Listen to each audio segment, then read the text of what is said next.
The Eye of Terror stands as the galaxy's greatest wound, a permanent scar where reality itself has been torn asunder, and the Immaterium bleeds through into the material realm. This vast region of twisted space-time, stretching across thousands of light years, did not emerge through gradual corruption or the slow machinations of chaos. Instead, it was born in a single cataclysmic moment that shattered the barriers between dimensions and gave birth to the youngest and most terrible of the Chaos Gods. The origins of this cosmic catastrophe lie not with humanity or the forces of the Imperium, but with the ancient Eldar Empire at the height of its decadent glory. For millions of years, the Eldar had ruled the galaxy as its undisputed masters, their psychic prowess and technological mastery allowing them to shape entire star systems to their whims. Their empire encompassed countless worlds, connected by the labyrinthine passages of the webway, a network of tunnels through the warp that allowed instantaneous travel across vast distances without the dangers of direct warp exposure. By the 29th millennium, the Eldar had achieved a level of technological and psychic sophistication that rendered physical labor and material want obsolete. Their society had evolved beyond the need for struggle or hardship, creating a civilization where every desire could be fulfilled with minimal effort. This paradise, however, contained the seeds of its own destruction. Without challenge or purpose, the Eldar turned increasingly toward sensation and experience as the primary means of finding meaning in their extended lives.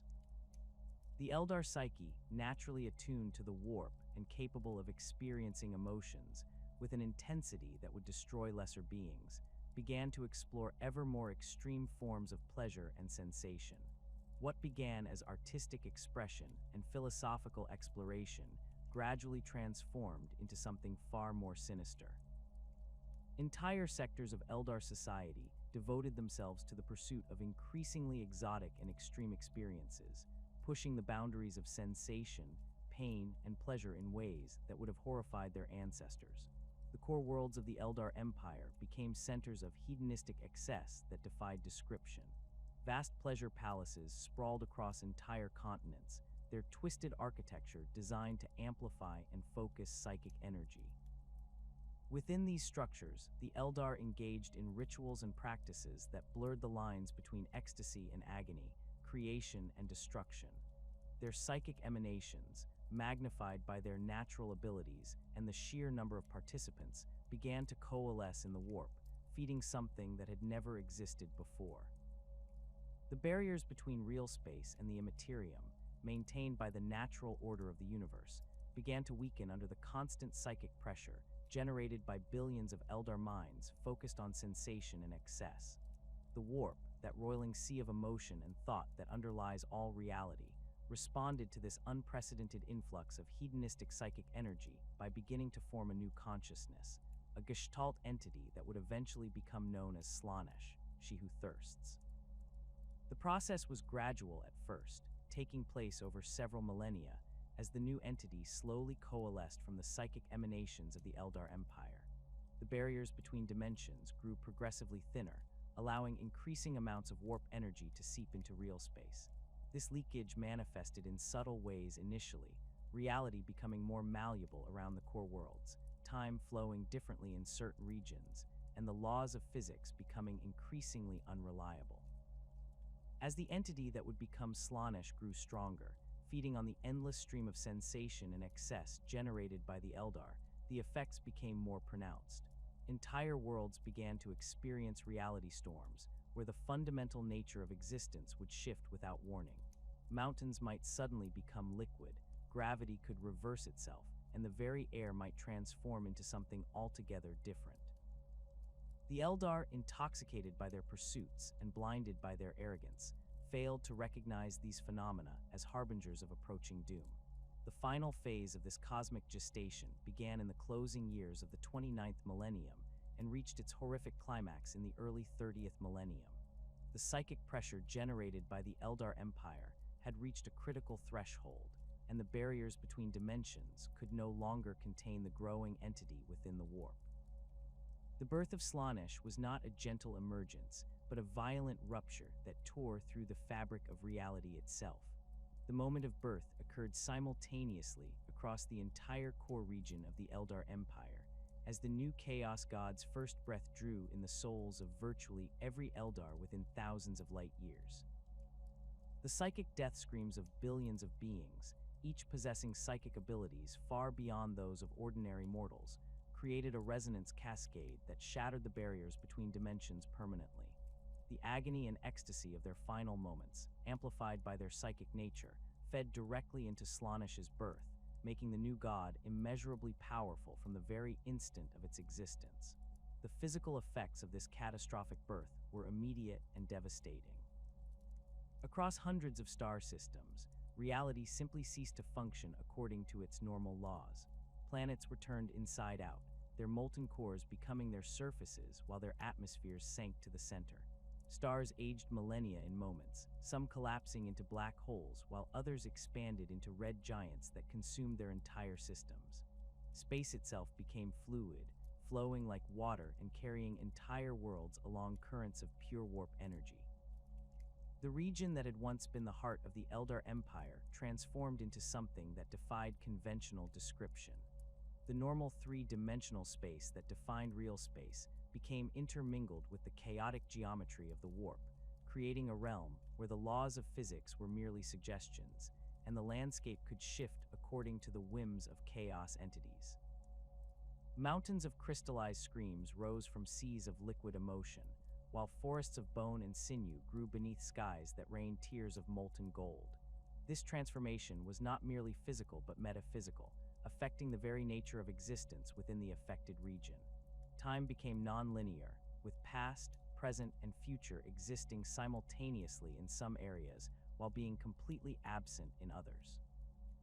Causality broke down, allowing effects to precede their causes and creating paradoxes that would drive mortal minds to madness. The boundary between thought and reality dissolved, meaning that the mere act of imagination could reshape the environment around the observer.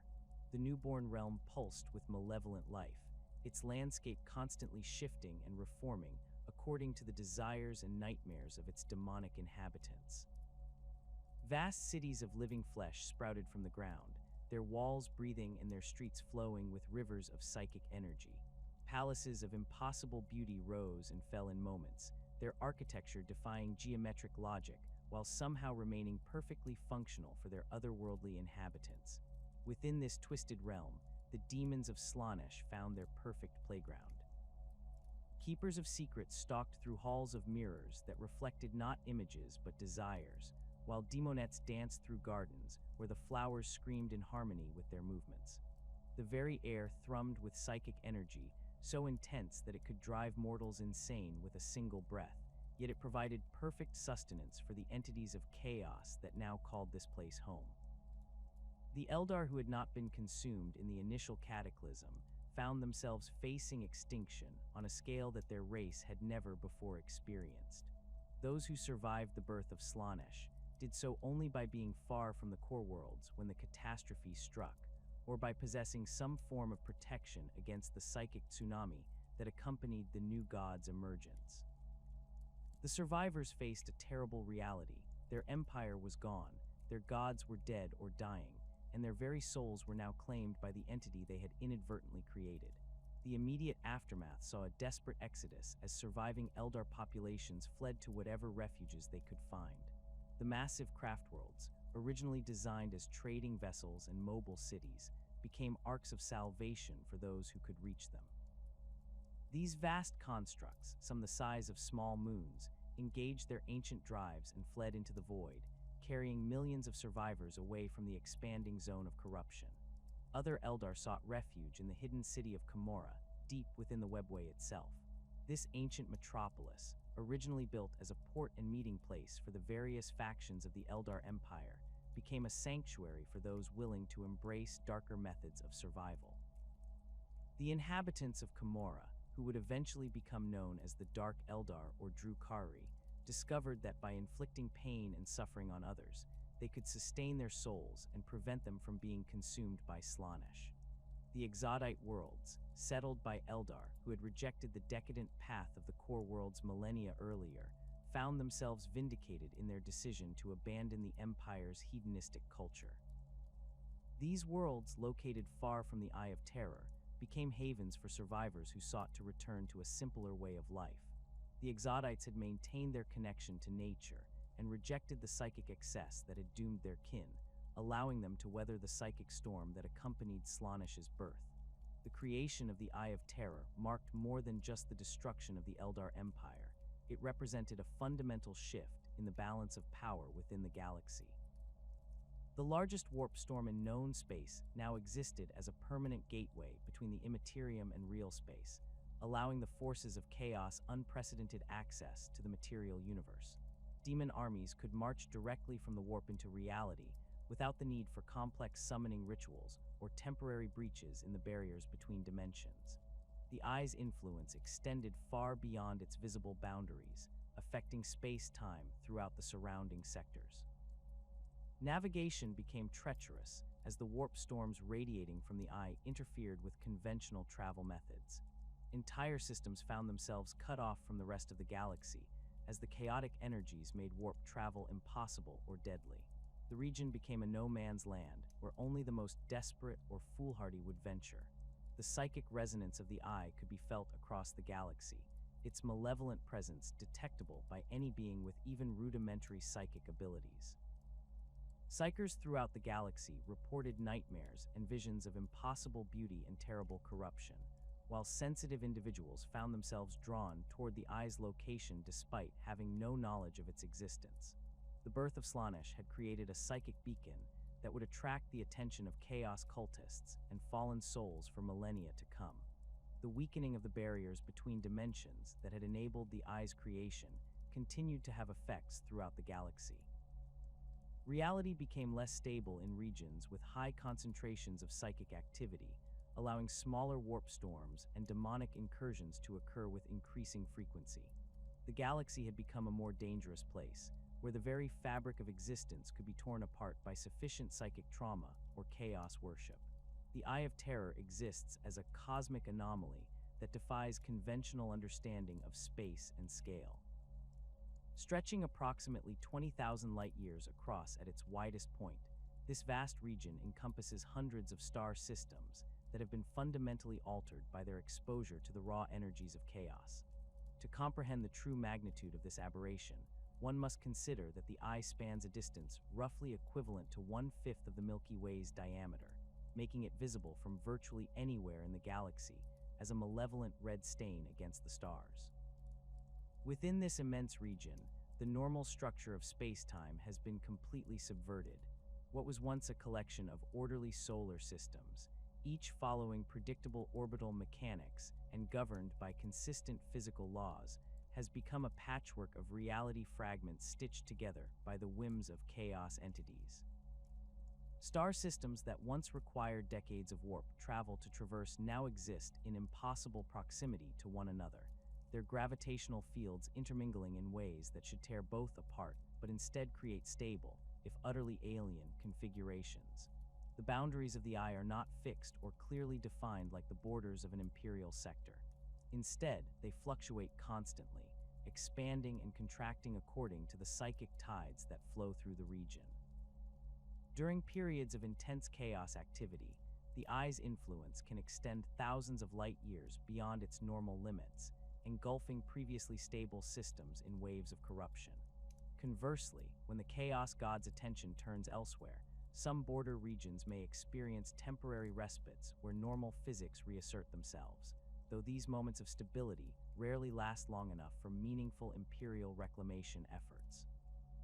The stellar phenomena within the Eye present a catalog of impossibilities that would challenge the sanity of any imperial astrophysicist. Binary star systems orbit around points of absolute darkness where light itself is consumed, while other regions contain stars that burn with flames of pure psychic energy, their radiation capable of mutating any living creature exposed to it across interplanetary distances. Some systems feature multiple suns that exist in the same orbital position simultaneously, each representing a different aspect of chaos and casting light that reveals different versions of the same planets depending on the observer's state of mind. Planetary bodies within the Eye have undergone transformations that render them unrecognizable from their original forms.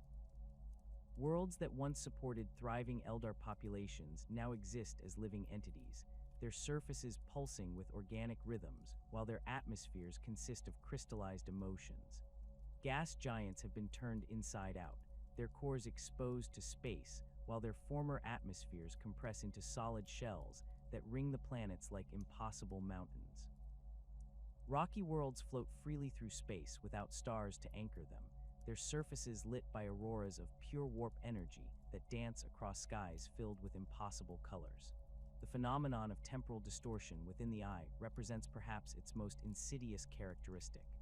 Time flows differently throughout the region, not merely at an accelerated or decelerated rate, but in fundamentally alien patterns that can drive mortal minds to madness. In some areas, millennia pass in the span of heartbeats, causing any unprotected organic matter to age and decay instantaneously. These temporal acceleration zones appear as shimmering distortions in space, visible to the naked eye, as regions where light itself seems to age and fade before reaching the observer. Conversely, other regions experience temporal deceleration, so severe that individual moments stretch into subjective eternities. Warriors who enter these zones may experience every second of a battle as lasting hours or days, feeling each heartbeat as a thunderous drumroll that echoes across subjective eons. The psychological trauma inflicted by such experiences often proves more devastating than any physical wound, as the human mind simply cannot process the concept of infinite duration compressed into finite moments. More disturbing still are the regions where time flows in reverse or sideways, creating paradoxes that violate the fundamental principles of causality. In these areas, effects precede their causes, allowing observers to witness the consequences of actions they have not yet taken. Ammunition expended in firefights returns to weapons before the triggers are pulled, while wounds heal before the weapons that will inflict them are drawn. Imperial forces venturing into such regions often report the deeply unsettling experience of remembering events that have not yet occurred while forgetting actions they have just completed. The non-linear nature of time within the eye creates navigation hazards that extend far beyond simple temporal displacement. Imperial vessels attempting to traverse the region may emerge from the warp to find themselves arriving at their destination before they departed, or discover that their target system has aged millions of years during a journey that subjectively lasted only days. Astropathic communications become unreliable or impossible, as messages sent through the warp may arrive decades before they are transmitted or become lost in temporal loops that repeat them endlessly throughout the region. These temporal anomalies interact with the eye's spatial distortions to create regions where the normal relationship between distance and time completely breaks down. A journey of a few light years may require subjective centuries to complete, while crossing the entire breadth of the eye might take only moments if the traveler happens to follow the right currents of distorted space-time.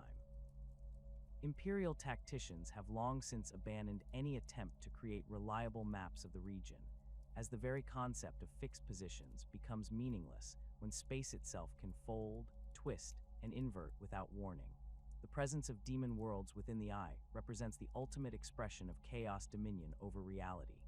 These planets have been completely reshaped by the will of the chaos gods, transformed into physical manifestations of their particular obsessions and desires. Each demon world serves as a stronghold and playground for its patron deity, a realm where the normal laws of physics have been replaced by the whims of entities whose very existence defies rational comprehension. Demon worlds dedicated to Khorne present landscapes of endless warfare and bloodshed, where the very ground consists of compacted bone and dried blood from countless battles. The skies rain brass and iron, while rivers of molten metal flow through valleys carved by the passage of titanic war machines. Mountains of skulls rise from plains of rusted weapons, their peaks crowned with fortresses built from the bones of fallen champions. The air itself carries the metallic taste of blood and the acrid smoke of burning cities, while the constant sound of battle echoes across every horizon. The gravitational fields of these worlds often exceed what should be physically possible, creating crushing environments where only the strongest can survive. Yet this extreme gravity serves a purpose beyond mere brutality, as it forces constant struggle and conflict among the world's inhabitants. Demons of Khorne engage in eternal combat across these hellish landscapes, their battles serving to generate the psychic energy that sustains their patron god, while providing entertainment for entities that view violence as the highest form of art. Worlds claimed by Nurgle present a different but equally horrifying transformation, becoming vast laboratories where disease and decay are elevated to divine status. These planets teem with impossible forms of life, organisms that thrive on corruption and feed on entropy itself. Forests of diseased trees grow fruit that contains every plague known to the galaxy, while swamps of putrid water nurture creatures that exist in states of constant decay and regeneration. The very air carries spores and viruses that can infect not just biological organisms, but mechanical devices and even abstract concepts like hope and courage. The cities on Nurgle's demon worlds resemble vast hospitals or laboratories, their architecture incorporating living tissue that pulses with infected blood vessels and nerve clusters. Streets flow with rivers of pus and bile, while buildings grow like tumors from the diseased ground beneath them. The inhabitants of these worlds exist in states of perpetual sickness, their bodies hosting countless diseases that somehow allow them to continue functioning despite conditions that should prove immediately fatal. Tzeentch's demon worlds embody change and mutation taken to impossible extremes, where the very concept of stability becomes anathema. The landscapes of these worlds shift constantly, with mountains becoming valleys, deserts transforming into oceans, and forests growing into crystalline structures before dissolving into pure energy. The architecture defies geometric logic, featuring buildings with more interior space than their exterior dimensions should allow, staircases that lead to rooms located beneath their starting points, and doorways that open onto entirely different worlds depending on the observer's intentions. Magic permeates every aspect of these worlds, with the laws of physics serving merely as suggestions that can be overruled by sufficient will or knowledge. The inhabitants engage in constant experimentation and transformation, their bodies shifting between forms as their minds explore new possibilities. Libraries containing infinite books exist alongside laboratories where the fundamental constants of reality are treated as variables to be adjusted at will.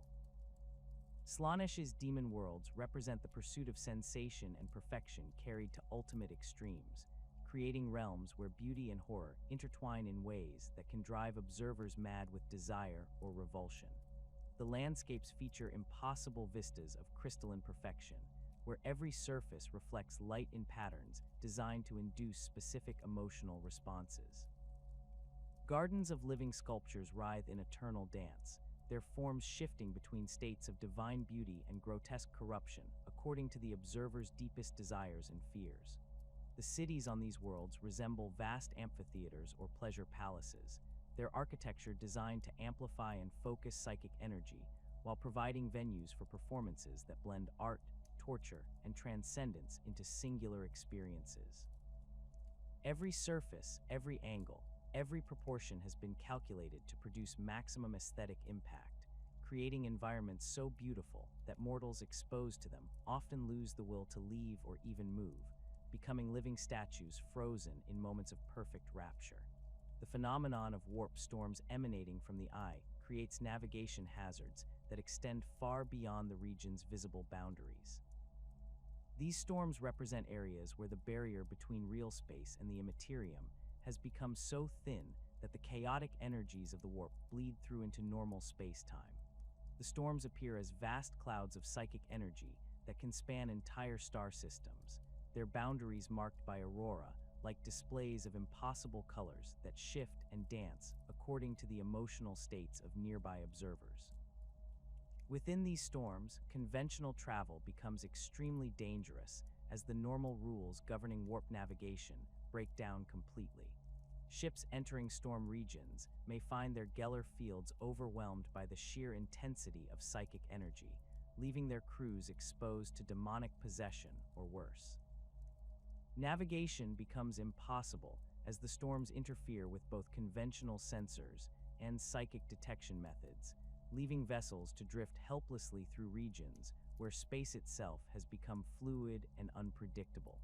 The storms also create communication blackouts that can isolate entire Imperial sectors from contact with the wider galaxy. Astropathic messages attempting to pass through storm regions become garbled or transformed into incomprehensible visions that drive receiving psychers insane. Long-range communication networks that depend on psychic relay stations find their signals scattered or absorbed by the chaotic energies, creating information dead zones that can persist for decades or centuries. These communication disruptions have profound strategic implications for Imperial forces operating near the Eye. Military commanders find themselves unable to coordinate with distant units or receive orders from higher authority, forcing them to operate with unprecedented autonomy. Supply lines become unreliable as transport vessels struggle to navigate the shifting maze of warp storms, while reinforcement fleets may arrive months or years late due to temporal distortions encountered during their journeys.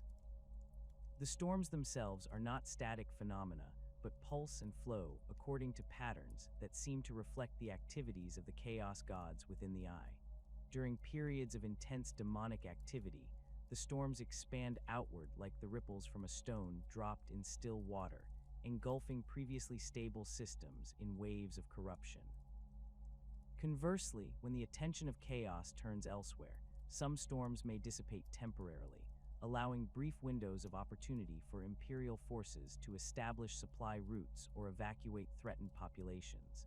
The interior of the Eye of Terror exists as a patchwork of distinct realms, each shaped by the will and nature of the four primary Chaos Gods.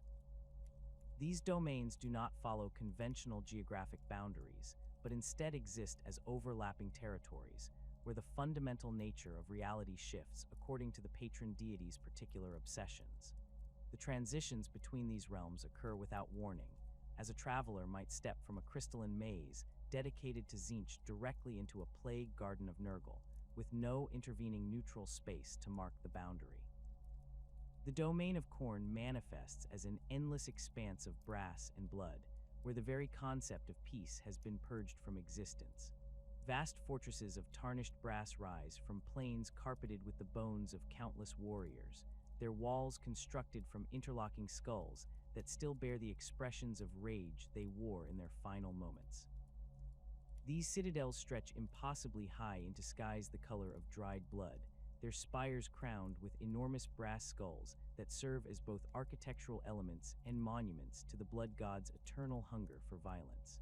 The fortresses themselves defy conventional military architecture, built not for defense, but to facilitate the maximum amount of bloodshed. Walls feature gaps and breaches that appear to be structural weaknesses, but actually serve as killing grounds, where defenders can engage attackers in close combat. Towers lack arrow slits or firing positions, instead offering only melee weapons mounted on swiveling brackets that require warriors to expose themselves completely to use them. The interior courtyards are designed as arenas where the fortress's inhabitants engage in constant combat, their battles generating the psychic energy that sustains the structure itself. Rivers of actual blood flow through these domains, their crimson waters carrying the dissolved remains of warriors from battles fought across the galaxy. These waterways range from narrow streams that bubble with the blood of single combats to vast torrents that could accommodate entire fleets, their surfaces reflecting not the brass sky above, but visions of ongoing conflicts throughout the material universe. The blood maintains its liquid state despite the extreme temperatures that should cause it to coagulate or evaporate, sustained by the psychic energy generated by the endless violence that feeds these streams. The banks of these blood rivers are lined with weapon trees, grotesque growths that sprout chainswords, axes, and other implements of war from their bark-like surfaces. These weapons are not decorative but fully functional armaments that regenerate when harvested, providing an endless supply of tools for the eternal battles that rage across Khorne's domain. The trees themselves are rooted in soil composed entirely of ground bone and dried blood, their nutrients drawn from the remains of warriors who have fallen in service to the blood god. Between the fortresses stretch battlefields that have no beginning and no end, where demon legions clash in conflicts that have raged for millennia without resolution. These are not chaotic melees, but organized warfare conducted on a scale that dwarfs the greatest battles of the material universe. Formations of bloodletters advance in perfect ranks across plains of skull fragments, their brass weapons gleaming as they march toward enemies that mirror their own disciplined fury. The sound of their approach creates a rhythmic thunder that can be heard across entire continents, a drumbeat of war that serves as the heartbeat of Khorne's realm.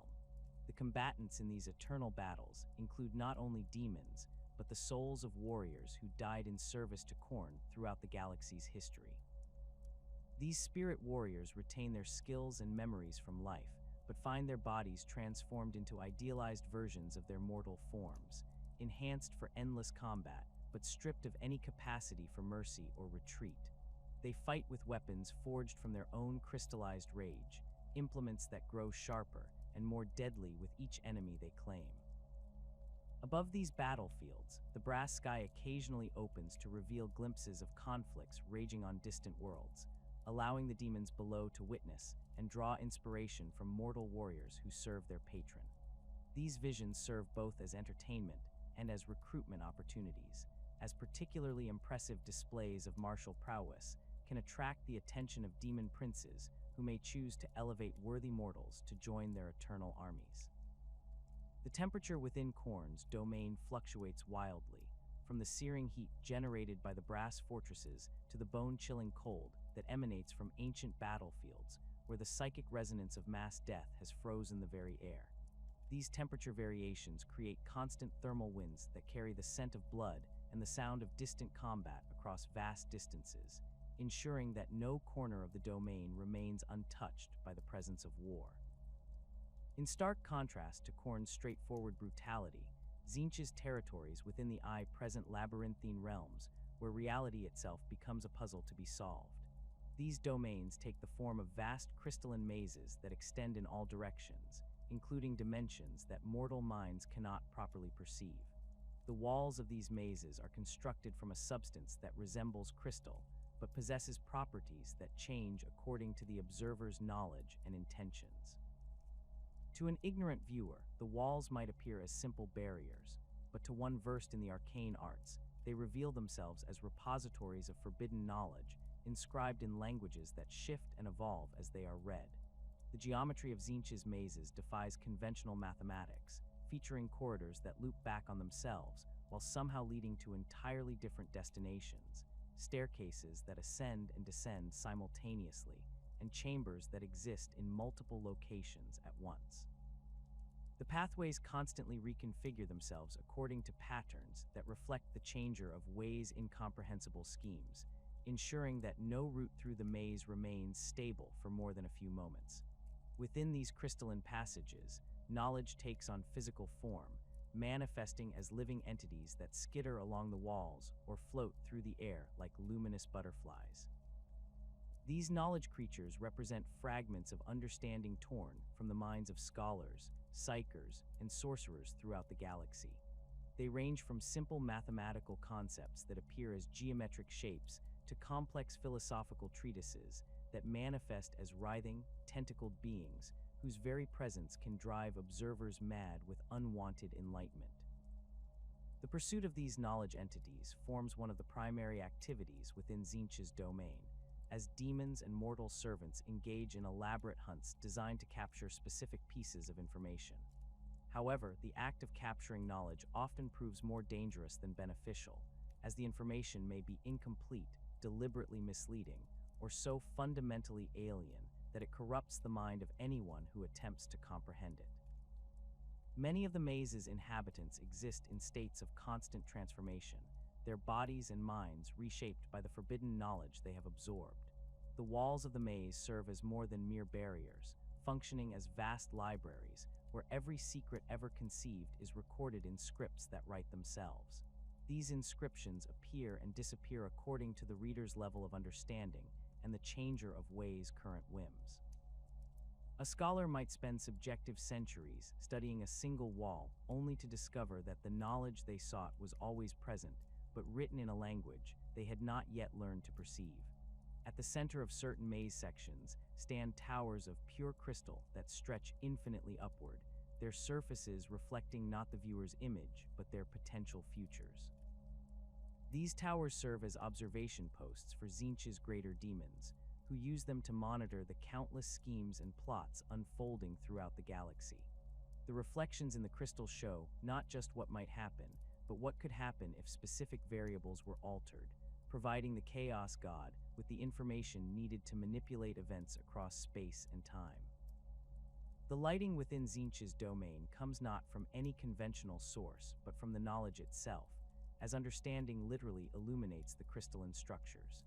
Areas containing simple, easily grasped concepts glow with steady, gentle light, while regions housing complex or dangerous knowledge pulse with brilliant, chaotic radiance that can blind or enlighten observers depending on their preparedness to receive such illumination. Nurgle's territories within the eye present a grotesque parody of natural beauty, where the concepts of growth and decay have been merged into a single, horrifying whole. These regions resemble vast gardens that stretch beyond the horizon, their landscapes dominated by vegetation that exists in states of perpetual rot and regeneration. Trees grow to enormous sizes before collapsing under the weight of their own decay, only to immediately sprout new growth from their putrid remains. The cycle of death and rebirth occurs continuously, creating an ecosystem where nothing ever truly dies, but nothing remains unchanged for more than a few moments. The garden paths wind through groves of diseased trees whose fruits contain concentrated essences of every plague known to the galaxy.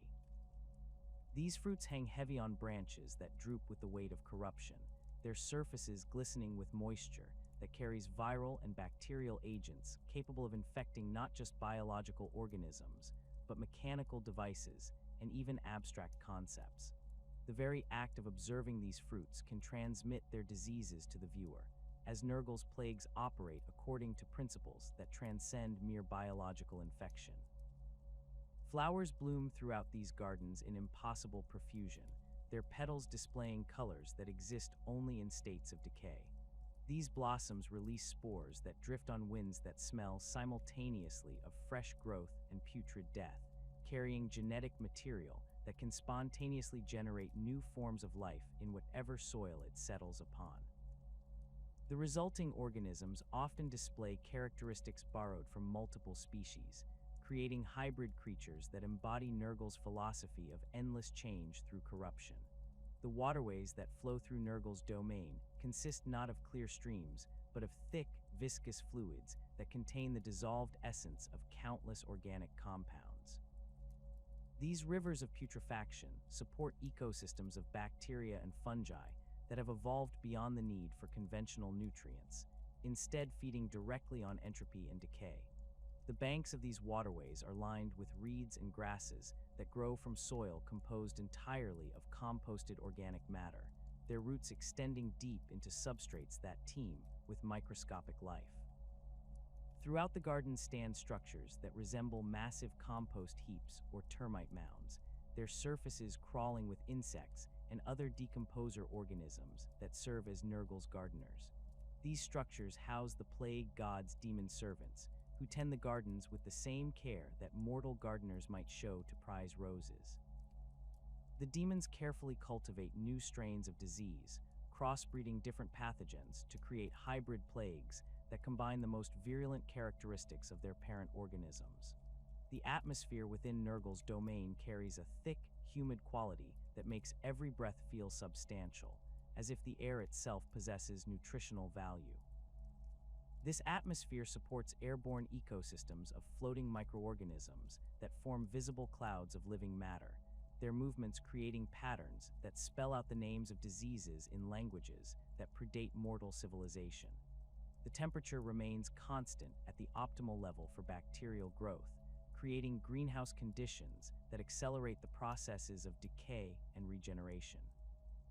Slaanesh's territories within the eye manifest as realms of impossible beauty and terrible excess, where the pursuit of perfection has been taken to extremes that transcend mortal comprehension. These domains feature landscapes that appear to have been crafted by artists with unlimited time and resources, every vista composed according to principles of aesthetic perfection that can overwhelm observers with their sheer beauty. Mountains rise in curves that follow mathematical equations describing ideal proportions, while valleys flow in patterns that mirror the most beautiful music ever composed. The architecture within Slaanesh's realm consists of palaces that dwarf the greatest imperial cathedrals, their structures built from materials that exist nowhere else in the universe. Walls constructed from crystallized ecstasy reflect light in patterns that induce specific emotional responses, while floors of polished obsidian show reflections that reveal the observer's deepest desires rather than their physical appearance. The buildings themselves seem to breathe with a subtle rhythm that matches the heartbeat of anyone who enters them, creating an intimate connection between structure and occupant. The interior spaces of these palaces defy conventional architectural logic, featuring rooms that expand or contract according to the emotional state of their occupants. Chambers designed for intimate gatherings can suddenly become vast amphitheaters when their inhabitants experience moments of transcendent joy, while grand ballrooms may shrink to closet-like proportions when their occupants seek privacy or contemplation. The walls display living murals that depict scenes of beauty and horror intermingled, their images shifting to reflect the psychological state of viewers. Gardens within Slaanesh's domain feature plants that have been bred not for practical purposes, but for pure aesthetic impact. Flowers bloom in colors that have no names in mortal languages, their petals arranged in patterns that follow mathematical principles of beauty so perfect that they can induce states of religious ecstasy in observers. Trees grow in spirals that mirror the golden ratio, their branches supporting fruits that taste of pure pleasure, but leave consumers forever unsatisfied with any lesser sensation. The inhabitants of these palaces engage in pursuits that blend art, philosophy, and sensation into experiences that transcend the limitations of mortal perception. Musicians perform compositions that incorporate sounds beyond the range of normal hearing, while painters work with pigments that affect the observer's emotions directly rather than merely through visual impact. Sculptors create works from living tissue that continues to evolve and change, ensuring that no piece ever appears the same way twice. The lighting throughout Slaanesh's domain comes from sources that seem to understand the psychological impact of illumination, automatically adjusting their intensity and color to create the most aesthetically pleasing environment for whatever activities are taking place. Shadows fall in patterns that enhance rather than obscure the beauty of their surroundings, while highlights emphasize details that might otherwise go unnoticed. The very air shimmers with an opalescent quality that makes everything appear slightly more beautiful than it actually is, creating an environment where reality itself has been enhanced for maximum aesthetic impact. The final assault on the Imperial Palace had failed. As the walls of Terra burned and the Emperor lay broken upon the Golden Throne, Horus Lupercal's grand vision of galactic conquest crumbled into ash and bitter defeat. The Warmaster's death at his father's hands marked not just the end of the Horus heresy, but the beginning of a new chapter of horror for the galaxy. The surviving Traitor Legions, their dreams of victory shattered and their forces decimated by years of brutal warfare, faced the terrible reality of Imperial retribution. With the Loyalist forces regrouping and the full weight of the Imperium's wrath turning toward them, the traitors had only one option for survival: retreat into the howling madness of the Eye of Terror. The exodus began even before Horus's corpse had cooled aboard his flagship. Abaddon, the former first captain of the Luna Wolves, seized control of the remaining sons of Horus forces and ordered an immediate withdrawal from the Sol system. The decision came not from cowardice but from cold tactical necessity. The traitor fleets had suffered catastrophic losses during the siege, their numbers reduced to a fraction of their original strength. The surviving vessels limped away from Terra's orbit, their hulls scarred by weapon impacts, and their crews demoralized by the loss of their beloved Warmaster. The other traitor legions found themselves in similarly desperate circumstances. The World Eaters, their ranks depleted by countless berserker charges against the palace walls, gathered around their Primarch Angron as he raged against the defeat. The Iron Warriors, masters of siege warfare who had seen their greatest fortifications crumble before Imperial counterattacks, methodically organized their retreat under Perdurabo's bitter leadership. The Night Lords, their terror tactics proven insufficient against the defenders' resolve, melted away into the void like shadows fleeing the dawn. The Death Guard, ravaged by the plagues that had consumed their bodies during their service to Nurgle, shambled aboard their corrupted vessels with the mechanical precision that had once made them the most reliable of the Emperor's warriors. The Emperor's children, their pursuit of perfection twisted into horrific excess, retreated with an almost casual indifference to their defeat, as if the entire siege had been merely another aesthetic experience to be savored. The Thousand Sons, what remained of them after the flesh change had claimed so many of their number, followed their Cyclops Primarch Magnus into exile with the bitter knowledge that their warnings about chaos had been proven tragically correct. The Word-bearers, the architects of the heresy, whose religious fervor had started the galaxy down this path of damnation, withdrew with Lorgar's sermons still echoing in their Vox channels. They spoke of divine will and greater purposes, framing their defeat as merely another step in the Dark God's incomprehensible plans. The Alpha Legion, true to their nature, seemed to vanish entirely, their withdrawal so perfectly executed that Imperial forces could never determine exactly when or how they had departed. The journey to the Eye of Terror proved almost as costly as the siege itself. Imperial pursuit fleets harried the retreating traitors across dozens of star systems, forcing running battles that further depleted the already weakened Chaos forces. The Space Wolves, their fury at the betrayal of their brother legions burning bright, led many of these pursuit actions with a savagery that matched anything the World Eaters could produce. The Dark Angels, desperate to redeem themselves after the suspicious absence of their Primarch during the siege, threw themselves into the pursuit with an intensity that bordered on fanaticism. The traitor fleets found themselves scattered across the galaxy as they fled toward their chosen refuge. Some took direct routes through the warp, risking demon incursions and temporal anomalies in their haste to escape Imperial justice. Others attempted more circuitous paths, hoping to avoid detection, but often finding themselves cut off by loyalist forces that had anticipated their movements.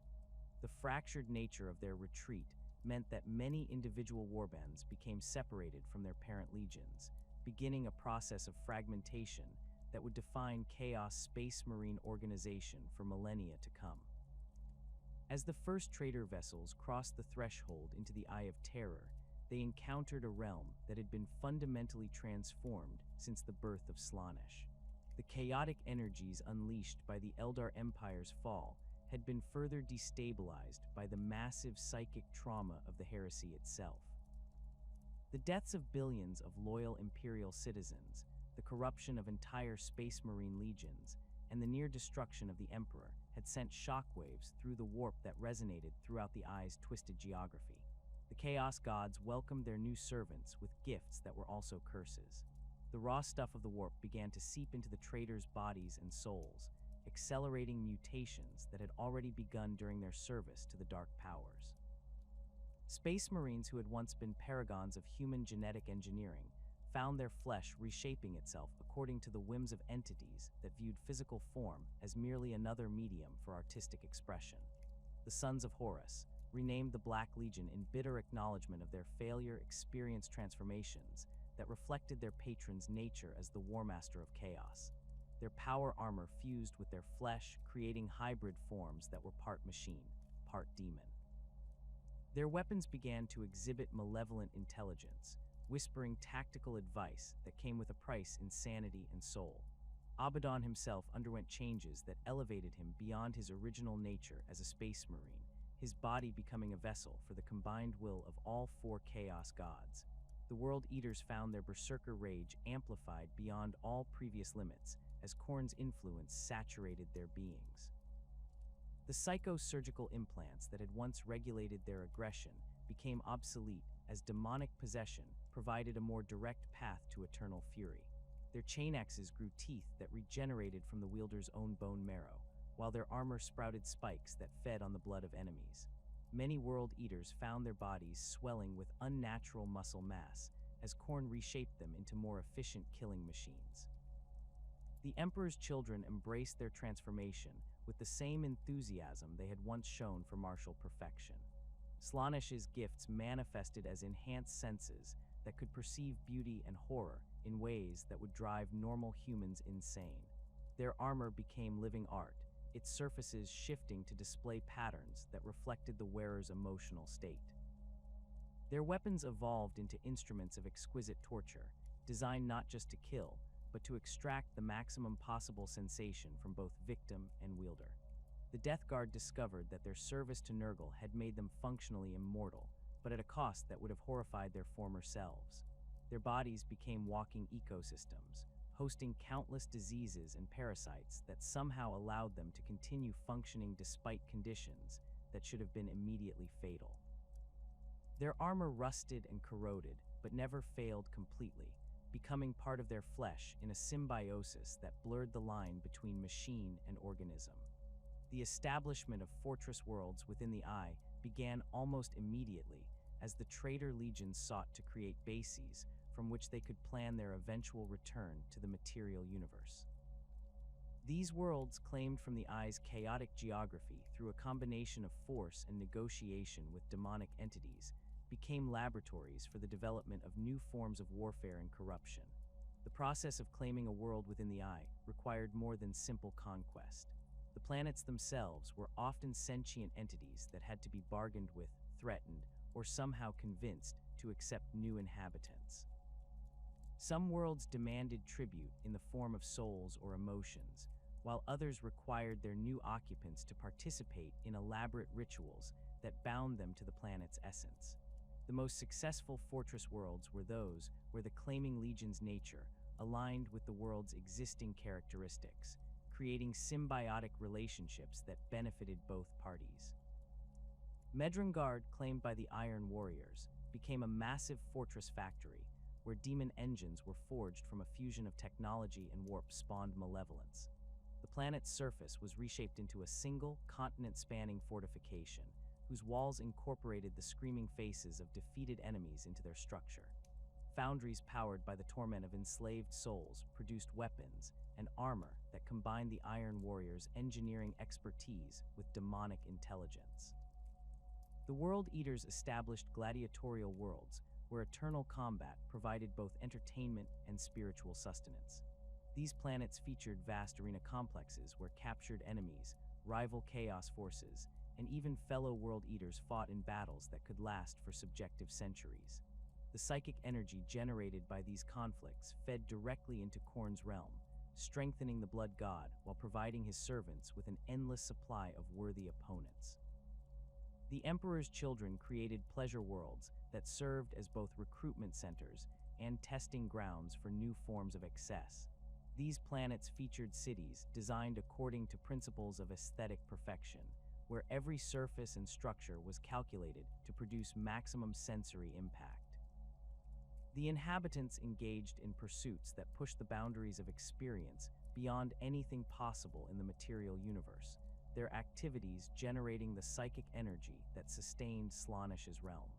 The demon forges established throughout the Eye represented a fusion of technology and sorcery that would have been impossible in real space. These facilities produced weapons and equipment that incorporated demonic entities as integral components, creating armaments that possessed intelligence, malevolence, and capabilities that defied conventional understanding of physics. The forges themselves were often built around captured or summoned greater demons, whose essence powered the manufacturing processes, while their knowledge guided the creation of increasingly exotic weapons. The process of demon weapon creation required not just technical skill, but also the ability to negotiate with entities whose motivations and desires operated according to alien logic. Each weapon represented a contract between its creators and the demon bound within it, with terms that often included provisions for the weapon to claim its wielder's soul under specific circumstances. The most powerful demon weapons required sacrifices of extraordinary magnitude, sometimes consuming entire populations to birth a single blade or bolter. The transformation of the Space Marine legions into scattered warbands occurred gradually over the centuries following their retreat into the Eye. The chaotic nature of time within the region meant that some groups experienced millennia of subjective time while others lived through only years, creating vast disparities in experience and corruption between different factions. The lack of central authority, combined with the corrosive influence of chaos worship, gradually eroded the disciplined structure that had once defined the legions. Individual captains and champions began to assert independence from their primarchs and legion hierarchies, gathering followers around personal banners and pursuing their own agendas. The process was accelerated by the nature of chaos itself, which rewarded individual achievement and ambition while punishing loyalty and selflessness. Warriors who had once served as anonymous members of disciplined formations found themselves compelled to seek personal glory and recognition from their demonic patrons. The fragmentation was not uniform across all legions. The Iron Warriors, with their emphasis on discipline and engineering, managed to maintain more coherent organizational structures than most, though even they experienced significant splintering. The Word Bearers, united by their religious fervor, retained more cohesion than the other legions, but still saw the emergence of competing theological factions that interpreted chaos doctrine in different ways. The most dramatic fragmentation occurred among the Emperor's children, whose pursuit of individual perfection made collective action increasingly difficult. The legion dissolved into hundreds of small warbands, each led by a champion who claimed to have discovered the ultimate expression of their patron's will. These groups often fought each other as readily as they battled imperial forces, their conflicts serving to generate the sensations and experiences that Slaanesh demanded. The internal conflicts between different chaos factions became a defining characteristic of life within the Eye. The competition for resources, favor from the dark gods, and simple survival created an environment where alliances shifted constantly, and betrayal was not just common but expected. The chaos gods themselves encouraged this infighting, viewing it as a form of entertainment and a method for ensuring that only the strongest and most cunning of their servants survived to serve their purposes.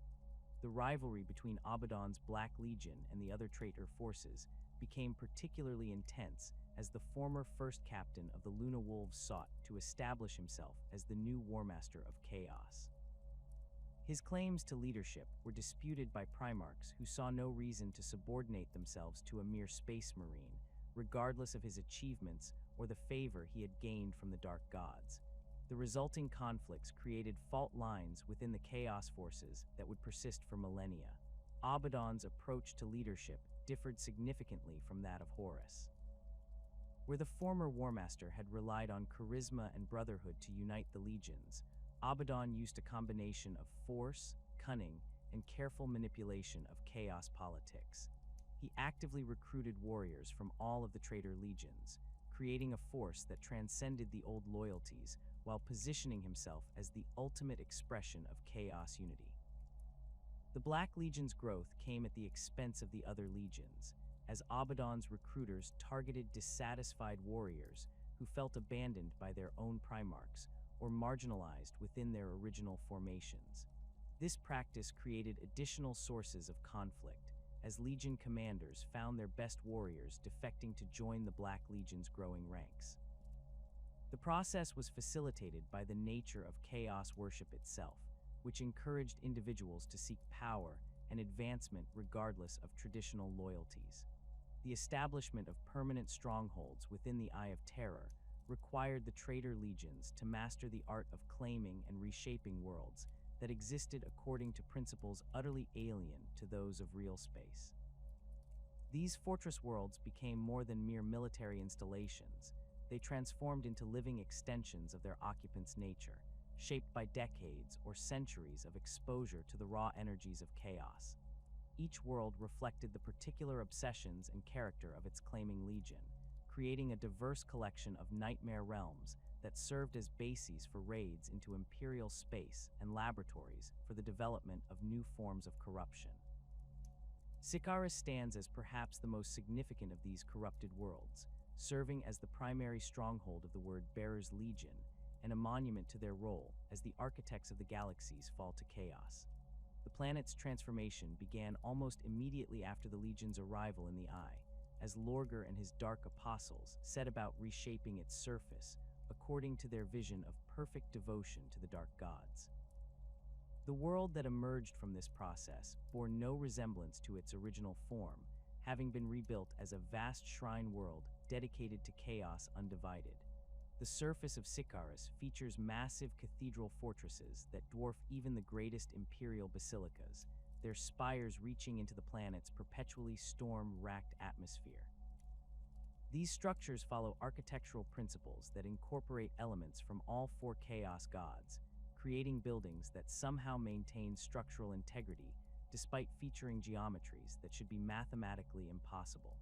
The walls are constructed from a black stone that seems to absorb light while simultaneously emanating a faint crimson glow, their surfaces carved with scripture in dozens of languages, including several that predate human civilization. The largest of these cathedral fortresses serves as Lorgar's personal sanctum, a structure so vast that its interior could accommodate entire imperial cities. The building's central nave stretches for kilometers, its vaulted ceiling supported by pillars carved from single blocks of obsidian that reach heights measured in thousands of meters. The floor consists of polished metal plates inscribed with the names of every world that has fallen to chaos since the heresy began, the list growing longer as new conquests are added through arcane rituals that update the inscriptions automatically. Within these cathedral fortresses, the Word-Bearers conduct their endless devotions to the Dark Gods, their prayers and rituals generating psychic energy that permeates the planet's atmosphere. The air itself carries the weight of accumulated worship, creating an environment where even the most minor religious observances can trigger supernatural phenomena. Candle flames burn with colors that have no names in human languages, while incense smoke forms patterns that spell out prophetic messages in scripts that write themselves across the cathedral walls. The planet's population consists not only of space marines, but also millions of human cultists who serve as both worshippers and sacrificial offerings. These mortals live in sprawling hab complexes built into the foundations of the great cathedrals, their daily lives structured around elaborate schedules of prayer, ritual, and preparation for eventual sacrifice. The most devoted among them undergo surgical modifications that incorporate demonic essence into their flesh, transforming them into living conduits for chaos energy, while maintaining enough of their humanity to serve as effective intermediaries between the Word-Bearers and their mortal followers. The libraries of Sikaris contain the most complete collection of chaos lore in existence, their archives housing texts that detail every heretical philosophy and forbidden ritual developed since the fall of the Eldar Empire. These repositories are not mere storage facilities, but active research centers where Dark Apostles work to synthesize new forms of corruption by combining elements from different chaos traditions. The books themselves are often bound in human skin or demon hide, their pages inscribed with ink made from the blood of martyrs and heretics alike. The planet of the sorcerers represents Tzeentch's personal gift to the Thousand Suns Legion, a world where the Changer of Ways has allowed his mortal servants to establish a realm that reflects their pursuit of arcane knowledge and mastery over the forces of change.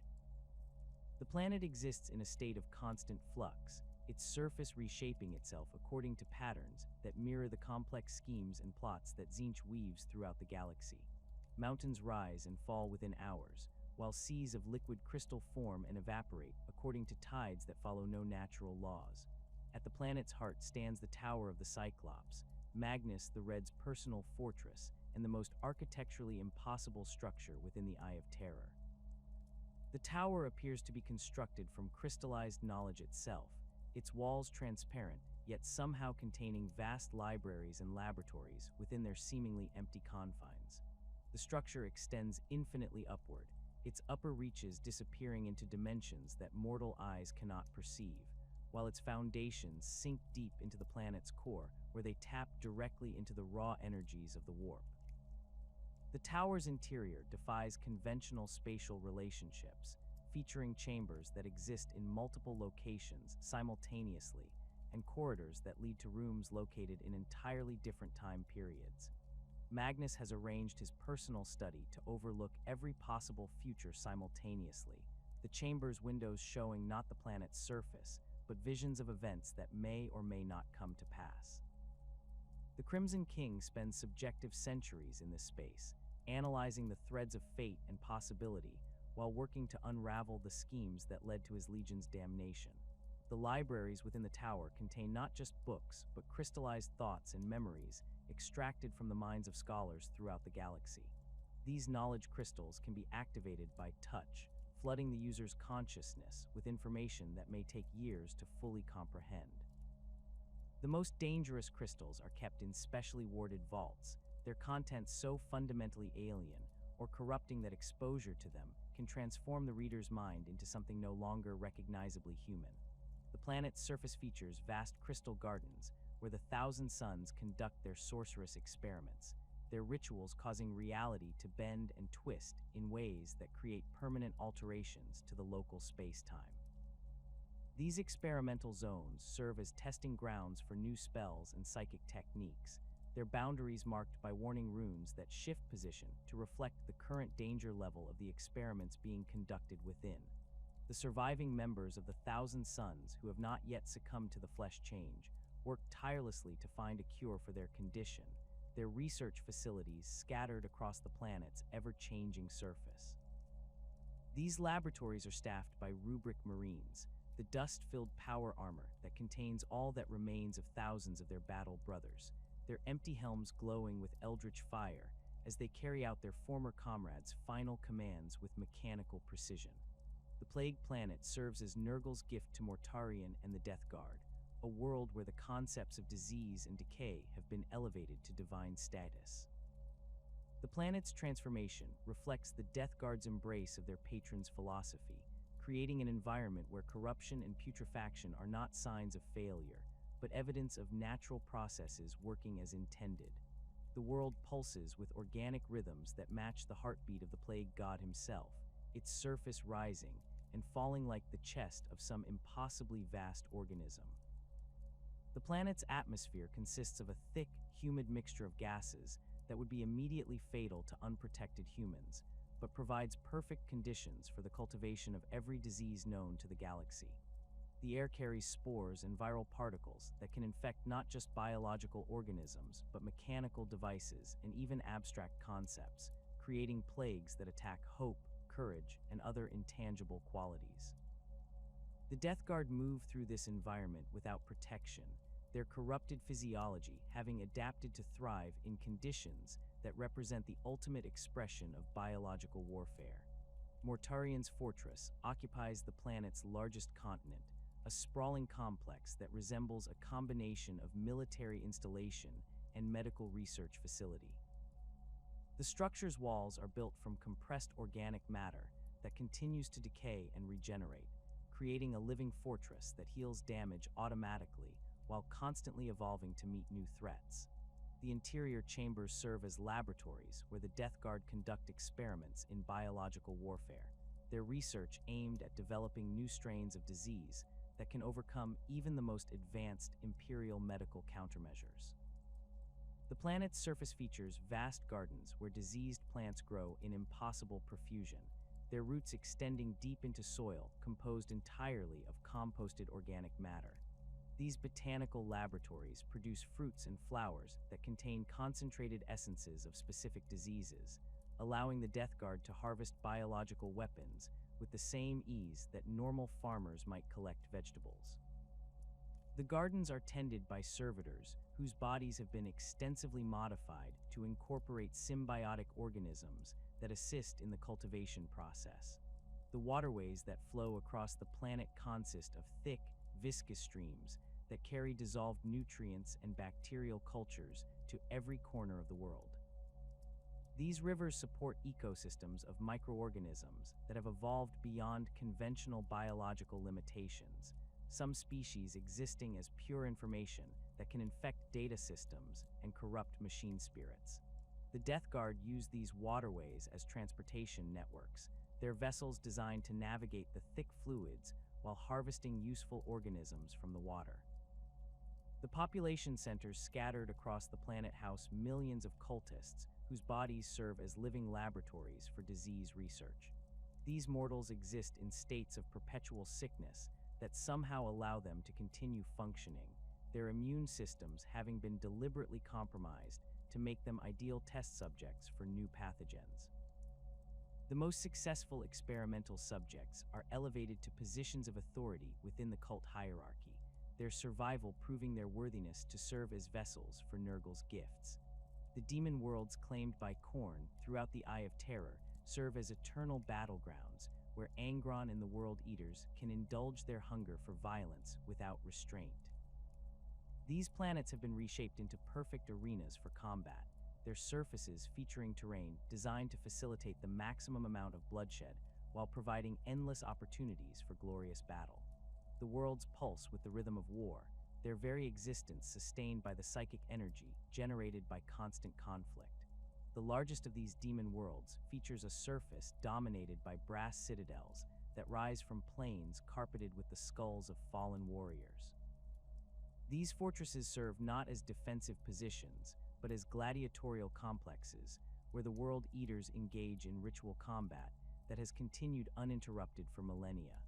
The Citadel's architecture follows principles designed to amplify the sound of battle, their walls and chambers shaped to create acoustic effects that turn every clash of weapons into a thunderous symphony of war. The arenas within these citadels can accommodate battles involving thousands of participants, their floors stained with the blood of countless champions who have fought and died for Khorne's entertainment. The largest arena features a floor that consists entirely of compressed bone fragments, its surface providing perfect traction for combatants while creating clouds of bone dust that add visual drama to the battles.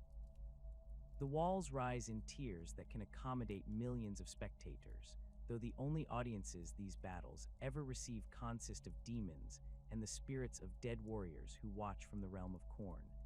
Angron himself occupies a throne carved from a single massive skull, positioned at the center of the largest arena where he can observe every battle simultaneously. The Demon Primarch's presence amplifies the rage of every combatant within the Citadel, his psychic emanations turning even minor disagreements into battles to the death.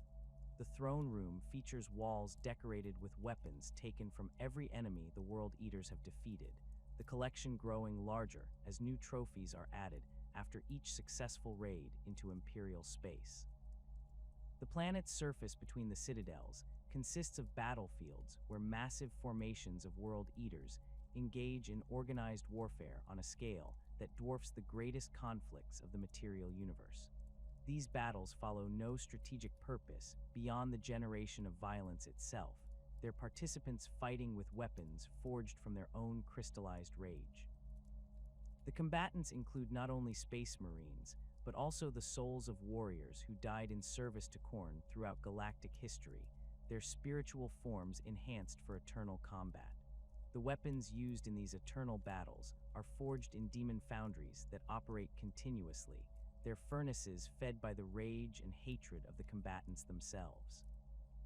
These facilities produce chain axes that grow sharper with each enemy they claim, bolters that fire ammunition forged from the bones of defeated foes, and armor that incorporates the screaming faces of fallen enemies into its design.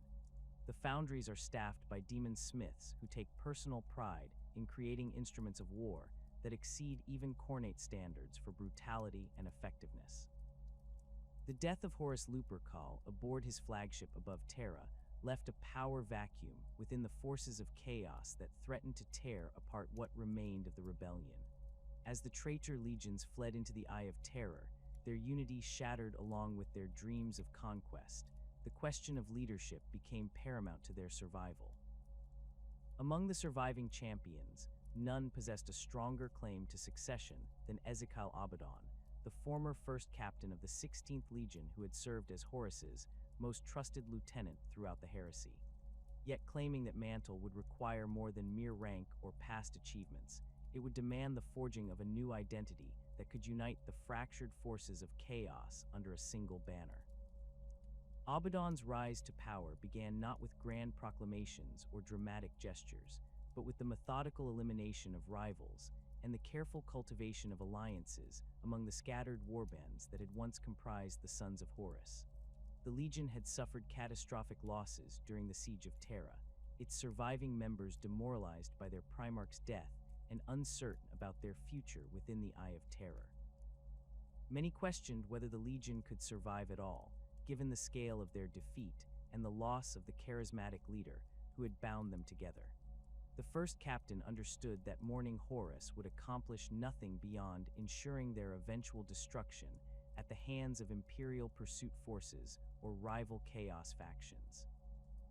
Instead, he began the process of transforming the Sons of Horus into something entirely new, a force that would transcend the limitations of Legion loyalty and embrace the full spectrum of Chaos worship. This transformation required not just organizational changes, but a fundamental shift in identity that would allow the Warband to recruit from all of the Traitor Legions, rather than relying solely on their own depleted ranks. The renaming of the Legion to the Black Legion represented more than symbolic gesture. It marked a deliberate rejection of their past failures and an embrace of a darker purpose. The black paint that covered their power armor served as both mourning shroud for their fallen Primarch and declaration of their new allegiance to Chaos undivided rather than any single patron deity. This visual transformation was accompanied by changes in recruitment practices that welcomed warriors from any background, provided they could prove their worthiness through combat and their dedication to the cause of galactic destruction. Abaddon's approach to leadership differed fundamentally from that of his former Primarch. Where Horus had relied on charisma and brotherhood to inspire loyalty, the new Warmaster used a combination of fear, respect, and calculated manipulation to maintain control over his growing forces. He understood that the warriors who flocked to his banner were motivated primarily by personal ambition and the desire for revenge against the Immaterium, emotions that required different handling than the familial bonds that had once united the Luna Wolves. The process of uniting the scattered Chaos forces required Abaddon to demonstrate his superiority over potential rivals through a series of carefully orchestrated conflicts. These battles served multiple purposes, eliminating threats to his authority while providing opportunities to recruit the survivors into his growing warband. The most significant of these conflicts occurred when he challenged the demon Prince Talamin, a former Sons of Horus captain who had claimed leadership over a substantial portion of the Legion's survivors. The duel between Abaddon and Talamin took place on the surface of a demon world within the Eye of Terror, witnessed by thousands of Chaos Space Marines who would either join the victor or face destruction alongside the defeated. The battle raged for hours across terrain that shifted and changed according to the combatants' emotions, their weapons carving furrows in ground that bled actual blood, while the sky above them rained fragments of crystallized hatred. Abaddon's victory was decisive, his power claw tearing through Talamin's demonic flesh, while his bolter reduced the demon prince's followers to scattered atoms. The aftermath of this victory saw hundreds of former Sons of Horus warriors kneel before Abaddon, their submission marking the beginning of the Black Legion's transformation from failed Space Marine chapter to the premier Chaos warband within the Eye of Terror. The new recruits brought with them not just additional fighting strength, but also knowledge of hidden resources and forgotten weapon caches scattered throughout the Eye's twisted geography. The forging of the Talon of Horus represented a pivotal moment in Abaddon's ascension to the position of Warmaster. The weapon, created from the remains of his fallen Primarch's own lightning claw, required extensive modification to accommodate its new wielder, while incorporating demonic essence that would enhance its already formidable capabilities. The process took place within the demon forges of Medrengard, where Iron Warriors artificers worked alongside demon smiths to create an artifact worthy of Chaos's new champion. The Talon's construction required sacrifices on a scale that would have horrified even veteran Space Marines. Entire populations of captured Imperial citizens were fed into the forges, their life essence used to power the arcane machinery, while their screams provided the psychic resonance needed to bind demonic entities into the weapon's structure. The claws themselves were forged from metals that existed only within the Eye of Terror, their edges sharpened with fragments of crystallized hatred harvested from battlefields where millions had died in service to Khorne. The weapon's machine spirit was replaced with a bound demon whose intelligence exceeded that of most mortals, creating a symbiotic relationship between wielder and weapon that enhanced both parties' capabilities. The demon provided tactical advice during combat, while the Talon fed on the life force of enemies it slew, growing stronger with each kill, while sharing that strength with its wielder. The weapon's power field generated energies that could tear through the heaviest armor, while its integrated bolter fired ammunition blessed by all four Chaos Gods. The acquisition of Drachnian, the demon sword known as the End of Empires, marked Abaddon's final transformation from ambitious warlord to chosen champion of chaos undivided. The weapon had been bound within the Imperial Palace during the Siege of Terra, its imprisonment serving as one of the Emperor's final acts before his internment upon the Golden Throne. The demon within the blade had spent millennia plotting its escape, its hatred of the Emperor growing stronger with each passing year of captivity. The retrieval of Drachnian required Abaddon to lead a raid directly into the heart of the Imperial Palace, a mission that many considered impossible given the fortress's defenses and the presence of the Adeptus Custodes. The operation demanded precise timing and coordination between multiple Chaos factions, with diversionary attacks launched across several sectors to draw Imperial attention away from Terra. The Black Legion's assault force infiltrated the palace through ancient maintenance tunnels that had been sealed since the heresy, their progress guided by intelligence provided by Alpha Legion operatives who had remained hidden within the Imperial bureaucracy for millennia. The Demon Sword's liberation required Abaddon to overcome not just physical barriers, but also psychic wards that had been personally crafted by the Emperor himself. The process of breaking these bindings demanded sacrifices of extraordinary magnitude, including several of Abaddon's most trusted lieutenants, whose souls were consumed by the demon's hunger for freedom. The moment when Drachnian finally came free from its prison sent shockwaves through the warp that were felt across the galaxy, alerting every psyker to the fact that one of the most dangerous weapons in existence had fallen into Chaos hands. The Demon Sword's personality proved as challenging to manage as its power was intoxicating to wield. Drachnian possessed intelligence that rivaled that of greater demons, along with an ego that demanded constant acknowledgement of its superiority over mere mortal weapons. The blade whispered constantly to its wielder, offering tactical advice mixed with philosophical observations about the nature of power and the inevitability of imperial collapse. These conversations often lasted for hours, with Abaddon learning to distinguish between the demon's genuine insights and its attempts at manipulation.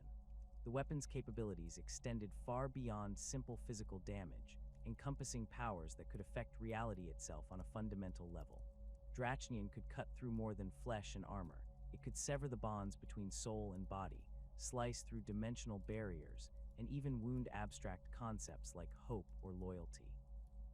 The blade's edge existed in multiple dimensions simultaneously, allowing it to strike targets that should have been beyond physical reach, while bypassing defenses that relied on conventional understanding of space and time. Abaddon's role as champion of Chaos Undivided required him to maintain a delicate balance between the four major Chaos Gods, drawing power from each while avoiding the trap of becoming too closely associated with any single patron. This approach differed significantly from that of other Chaos champions, who typically devoted themselves entirely to one deity in exchange for specific gifts and abilities. The Warmaster's refusal to choose a single patron initially earned him suspicion from all four gods, each of whom preferred servants who demonstrated absolute loyalty to their particular obsessions. The advantages of serving Chaos Undivided became apparent as Abaddon's power grew beyond what any single god champion could achieve. Khorne provided him with unmatched prowess in personal combat and the ability to inspire berserker fury in his followers, while Tzeentch granted him strategic insight and knowledge of arcane lore that enhanced his tactical planning. Nurgle's gifts manifested as incredible resilience and the ability to survive wounds that would kill ordinary space marines, while Slaanesh enhanced his charisma and provided him with the sensory acuity needed to appreciate the full scope of his achievements. This multifaceted approach to chaos worship required Abaddon to perform rituals and sacrifices that honored all four gods equally, a practice that demanded extensive knowledge of chaos theology and careful attention to the symbolic significance of every action.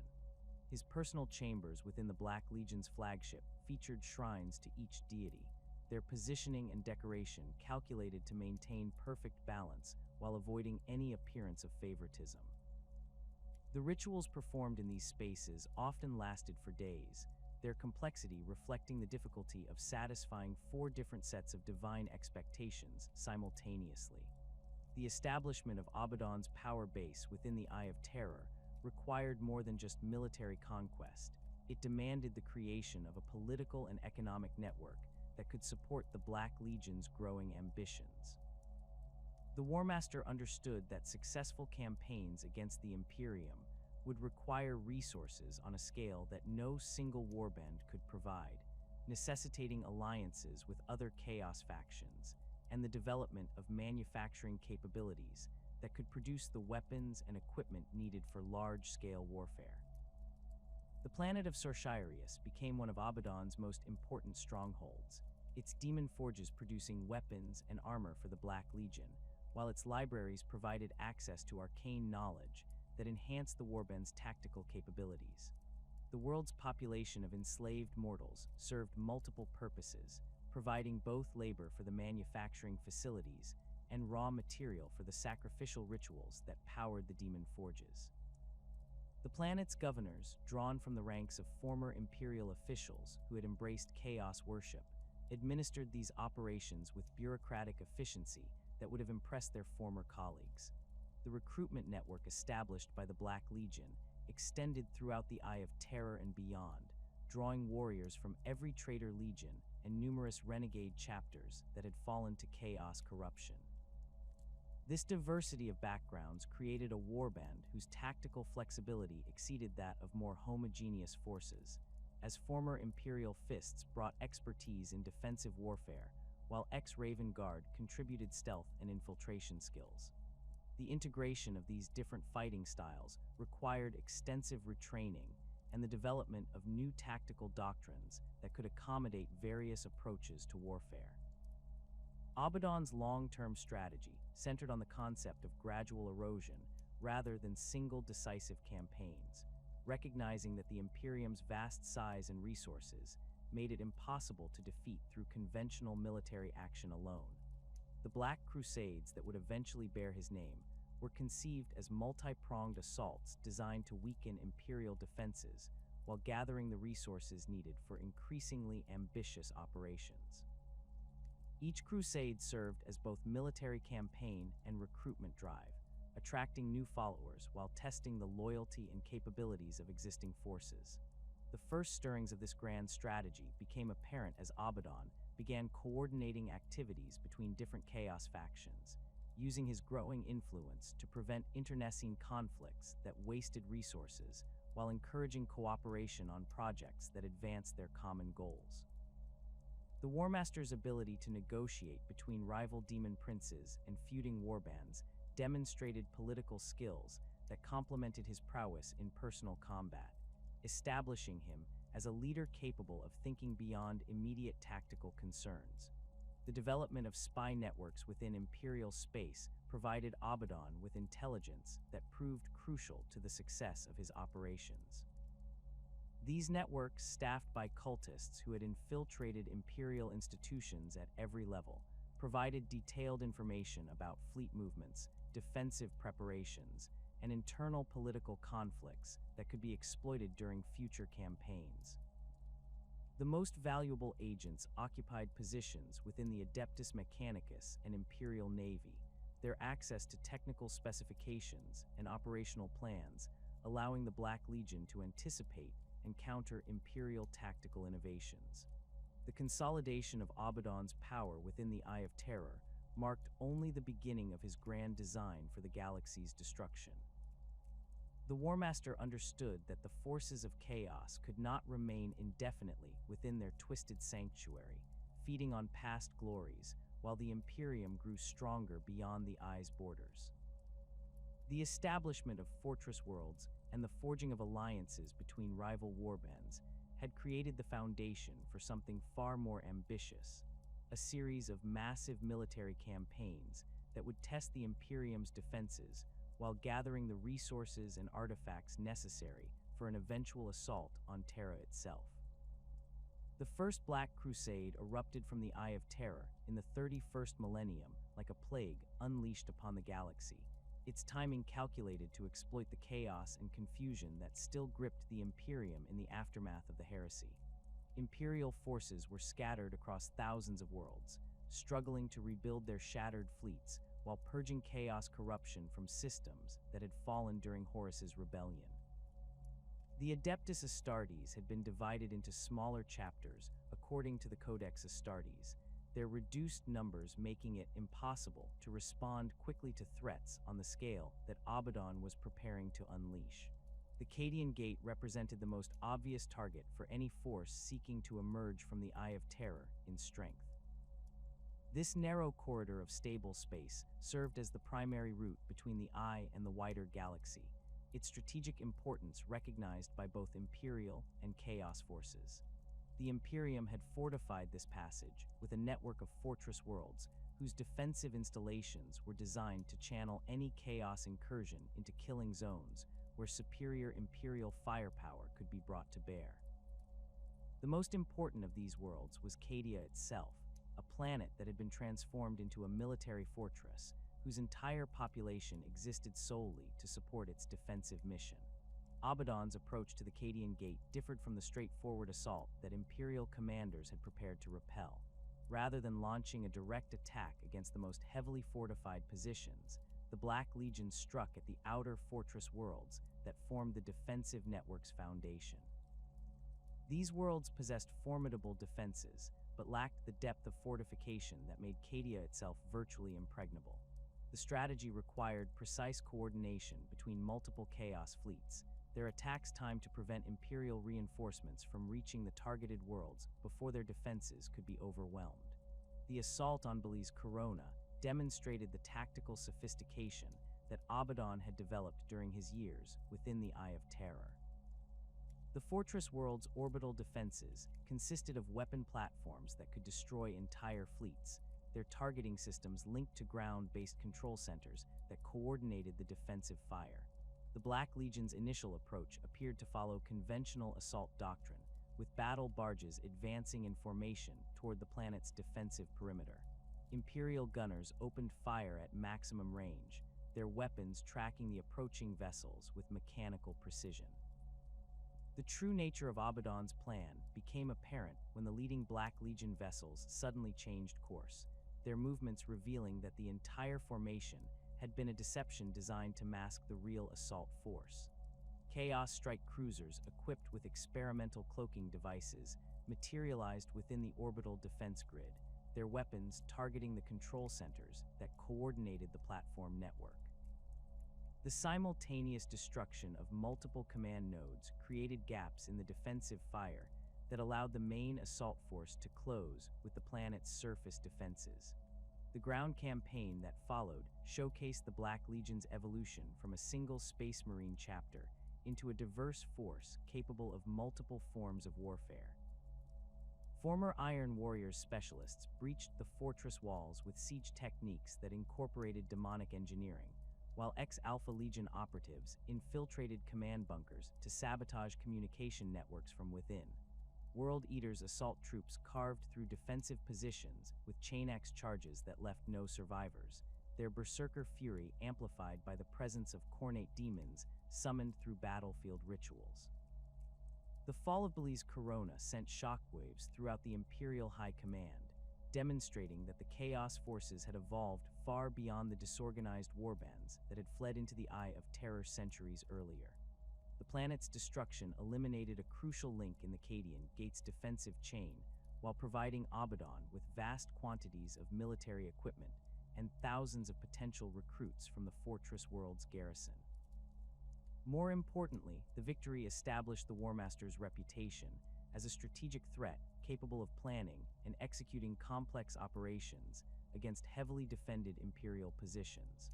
The subsequent assaults on Vigilatum and Mordax followed similar patterns, with Chaos forces exploiting weaknesses in Imperial defensive doctrine while demonstrating tactical innovations that caught their opponents off guard. The Siege of Vigilatum featured the first recorded use of demon engines on a large scale, as Iron Warriors war machines possessed by warp entities proved capable of operating in environments that would destroy conventional vehicles. These hybrid constructs combine the durability of Imperial engineering with the malevolent intelligence of demonic entities, creating weapons platforms that could adapt their tactics in real time while regenerating damage through supernatural means. The defense of Mordax collapsed when Black Legion infiltrators succeeded in corrupting the planet's machine spirits, turning the fortress world's own defensive systems against their operators. The corruption spread through the planet's communication networks like a virus, transforming servitors into homicidal maniacs while causing weapon platforms to target Imperial positions instead of Chaos forces. The speed of the collapse suggested that the infiltration had been planned for decades, with sleeper agents gradually working their way into positions where they could cause maximum damage when activated. The success of these initial assaults created a domino effect throughout the Cadian Gate's defensive network, as Imperial commanders struggled to respond to threats that seemed to appear simultaneously across multiple star systems. The Chaos forces demonstrated an ability to coordinate their operations across vast distances, suggesting the existence of communication methods that Imperial intelligence had not detected. The revelation that Abaddon commanded spy networks capable of penetrating fortress worlds that had been considered impregnable forced a complete reassessment of Imperial security protocols. The strategic objectives behind the First Black Crusade extended far beyond simple territorial conquest or the satisfaction of destroying Imperial worlds. Each target had been selected for specific reasons related to Abaddon's long-term plans for galactic domination. The fortress worlds contained weapon stockpiles and manufacturing facilities that could support future Chaos operations, while their populations provided both recruits and sacrificial victims for the rituals that sustained demon engines and other warp-spawned war machines. The capture of Imperial naval facilities proved particularly valuable, as Chaos forces gained access to shipyards capable of constructing and maintaining the massive fleets required for large-scale campaigns. The technical specifications seized from these installations allowed Chaos artificers to develop countermeasures for Imperial weapons and defensive systems, while captured personnel provided intelligence about fleet movements and strategic planning. The most valuable prizes were the astropathic relay stations that formed the backbone of Imperial communication networks, their destruction creating information blackouts that hampered Imperial coordination, while their capture provided Chaos forces with access to encrypted Imperial transmissions. The First Black Crusade's conclusion came not through decisive battle, but through Abaddon's recognition that his forces had achieved their primary objectives. The Chaos fleets withdrew into the Eye of Terror before Imperial reinforcements could arrive in sufficient strength to threaten their retreat, carrying with them the spoils of victory and thousands of new recruits drawn from the conquered worlds. The campaign had demonstrated that the Eye of Terror was no longer a prison for defeated rebels, but a launching point for renewed assaults against Imperial civilization. The intervening centuries between the First and subsequent Black Crusades were not periods of inactivity, but times of preparation and consolidation. Abaddon used these intervals to integrate new recruits into his forces, while developing the weapons and tactics that would be employed in future campaigns. The demon forges within the Eye of Terror worked continuously to produce the equipment needed for increasingly ambitious operations, their output enhanced by the technical knowledge gained from captured Imperial facilities. The recruitment drives that followed each Black Crusade transformed the composition of Chaos forces within the Eye of Terror. The success of Abaddon's campaigns attracted warriors from throughout the galaxy, including renegade Space Marine chapters that had turned from the Emperor's Light and Imperial Guard regiments whose loyalty had been corrupted by exposure to Chaos influence.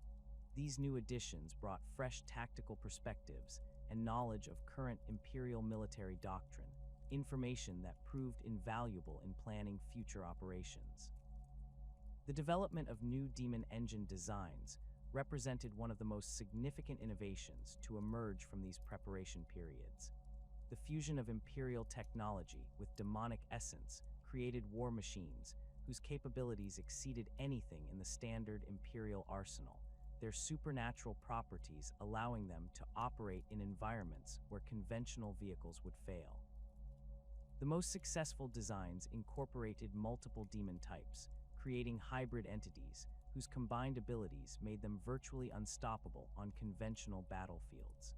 The Gothic War, later designated as the 12th Black Crusade, demonstrated the full maturation of Abaddon's strategic vision and the devastating effectiveness of Chaos forces that had spent millennia preparing for renewed conflict with the Immaterium. The campaign's scope dwarfed previous Black Crusades, encompassing multiple sectors and involving fleet actions on a scale not seen since the Horus Heresy itself. The Gothic sector's strategic importance lay not just in its industrial capacity, but in its position along major warp routes that connected the Eye of Terror to the galaxy's core regions. The opening phases of the Gothic War revealed the extent to which Chaos intelligence networks had penetrated Imperial institutions. Simultaneous uprisings erupted across dozens of worlds as sleeper cells activated according to predetermined signals, their coordinated actions creating chaos that prevented effective Imperial response to the main Chaos assault.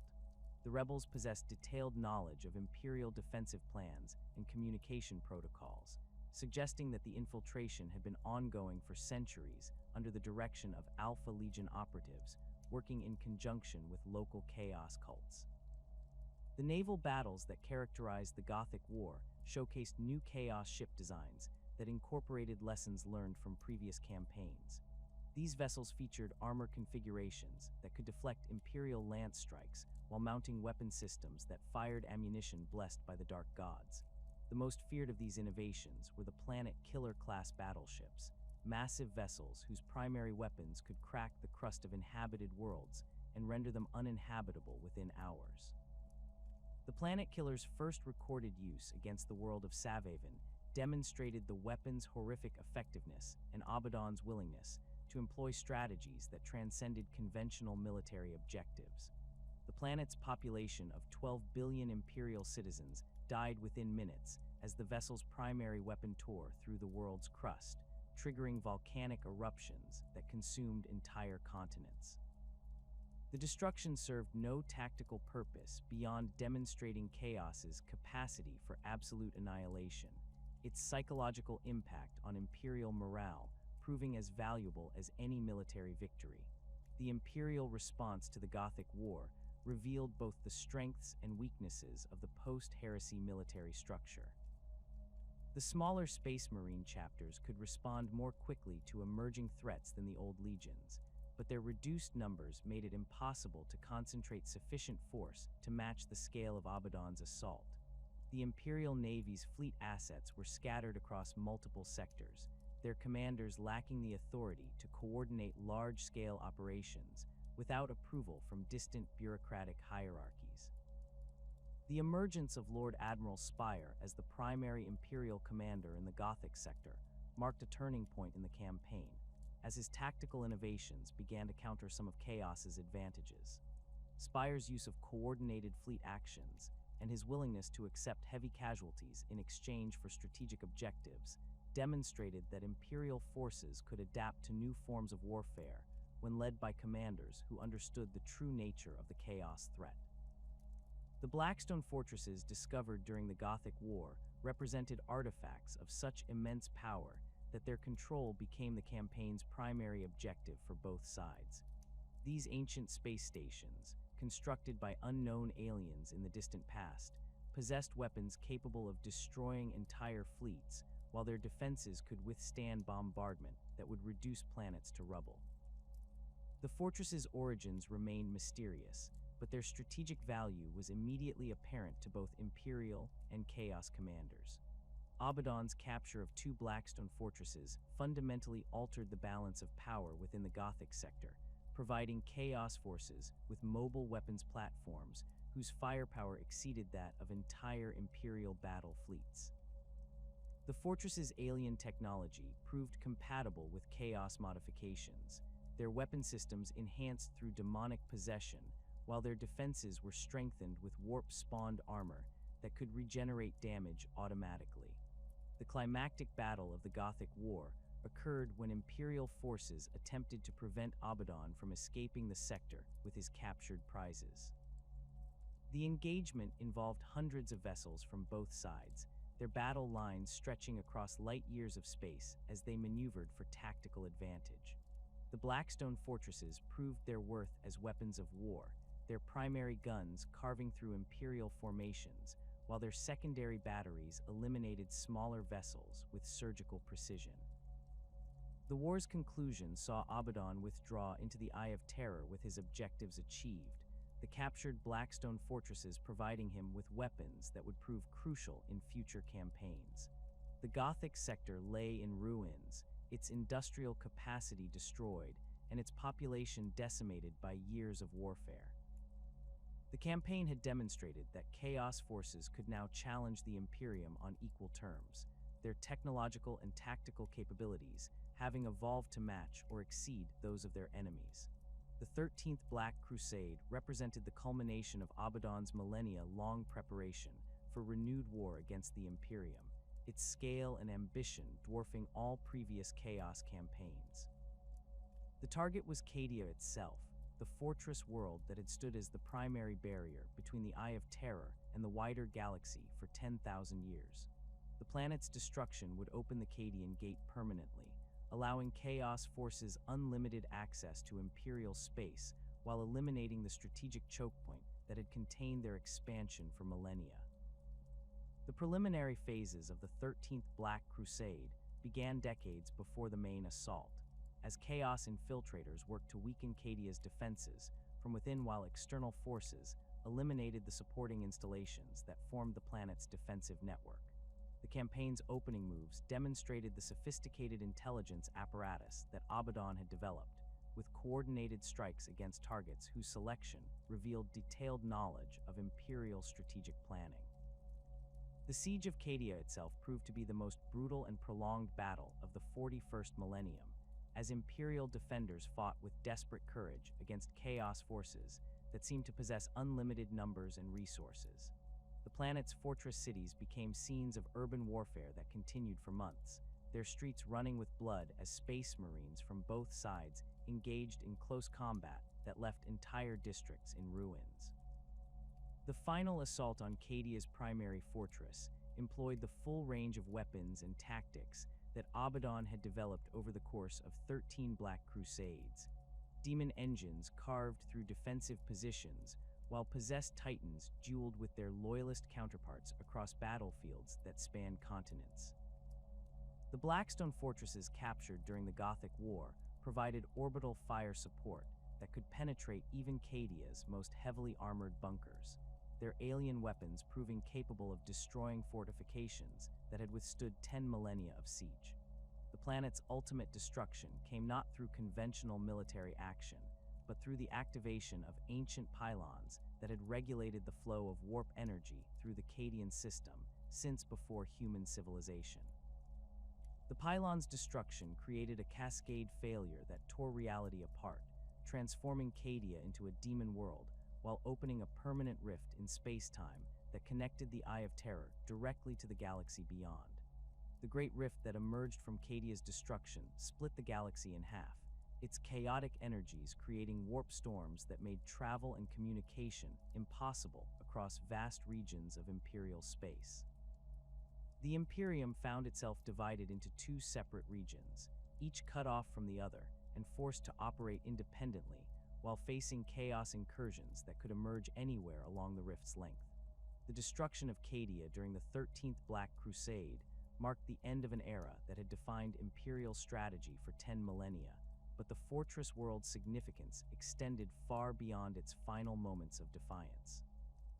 The Cadian system had served as the Imperium's primary bulwark against chaos incursions since the immediate aftermath of the Horus Heresy, its strategic position making it the most crucial choke point in the galaxy's ongoing war against the forces of darkness. To understand the magnitude of what was lost when Cadia fell, one must examine the careful construction of the defensive network that transformed a single star system into humanity's greatest fortress. The Cadian Gate represented the only stable route out of the Eye of Terror that could accommodate large-scale military operations, while smaller chaos forces could navigate the treacherous warp currents that surrounded the Eye's borders. Any fleet attempting to carry invasion forces numbering in the millions required the relatively calm space that existed within the Cadian system. This geographical reality had been recognized by Imperial strategists within decades of the Traitor Legions' retreat into the Eye, leading to the systematic militarization of every world within the system's boundaries.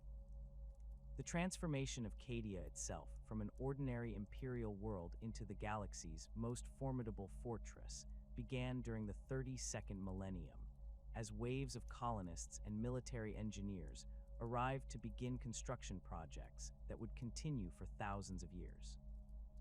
The planet's surface geography proved ideally suited for defensive purposes, featuring mountain ranges that could accommodate massive weapon emplacements and river valleys that channeled potential attackers into predetermined killing zones. The polar regions were converted into vast underground complexes that housed command centers and manufacturing facilities, their locations chosen to maximize protection from orbital bombardment while maintaining communication links with surface installations. The fortress cities that dominated Cadia's landscape represented the pinnacle of Imperial military architecture, their designs incorporating lessons learned from every major siege in human history. Kasr Dirth, the largest of these installations, sprawled across an area equivalent to a small continent, its walls rising hundreds of meters above the surrounding terrain while extending equally far below ground level.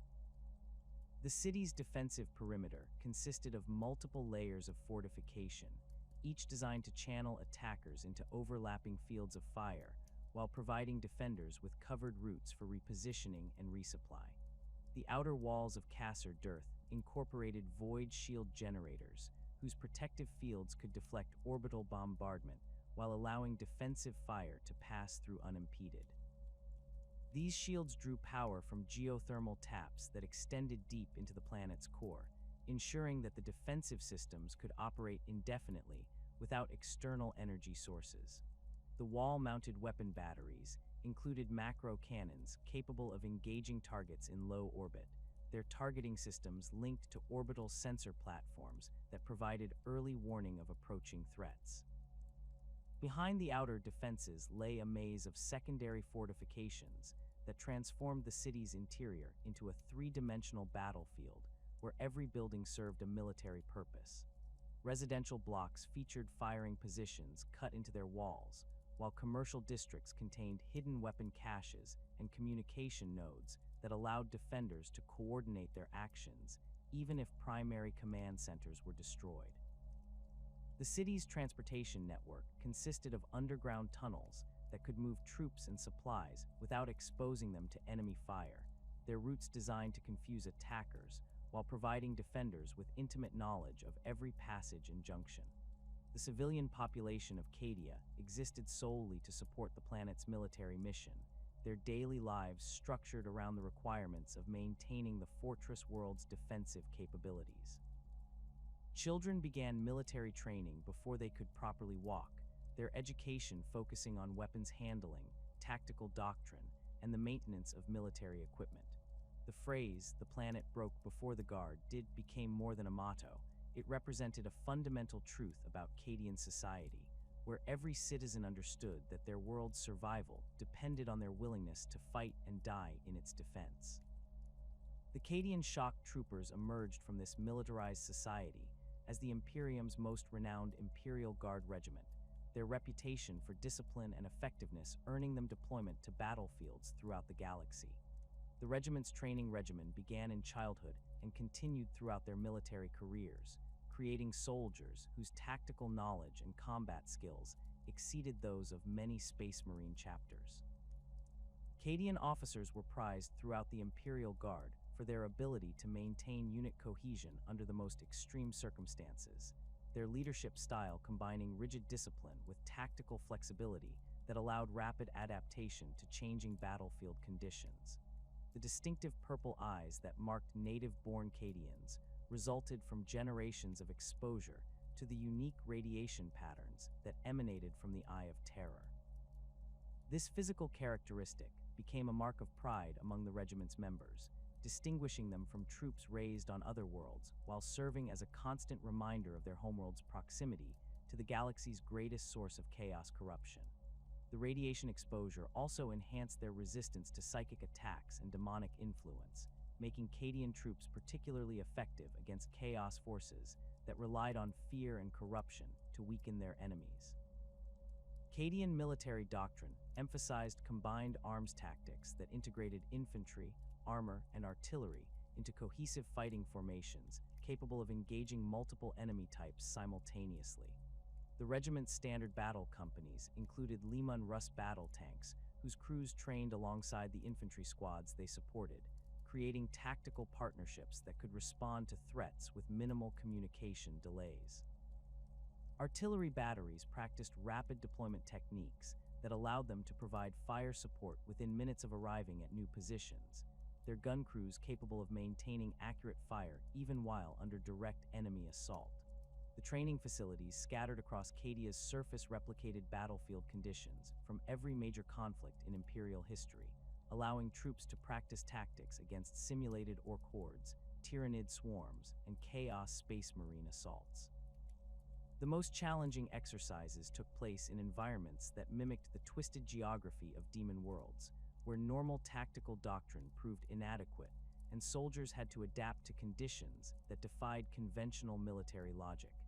These training scenarios prepared Cadian troops for deployment to battlefields where reality itself could become a weapon in enemy hands. The network of fortress worlds that supported Cadia's primary defensive mission extended throughout the system and into neighboring sectors, creating a defensive zone that could absorb multiple simultaneous attacks while maintaining the integrity of the overall strategic position.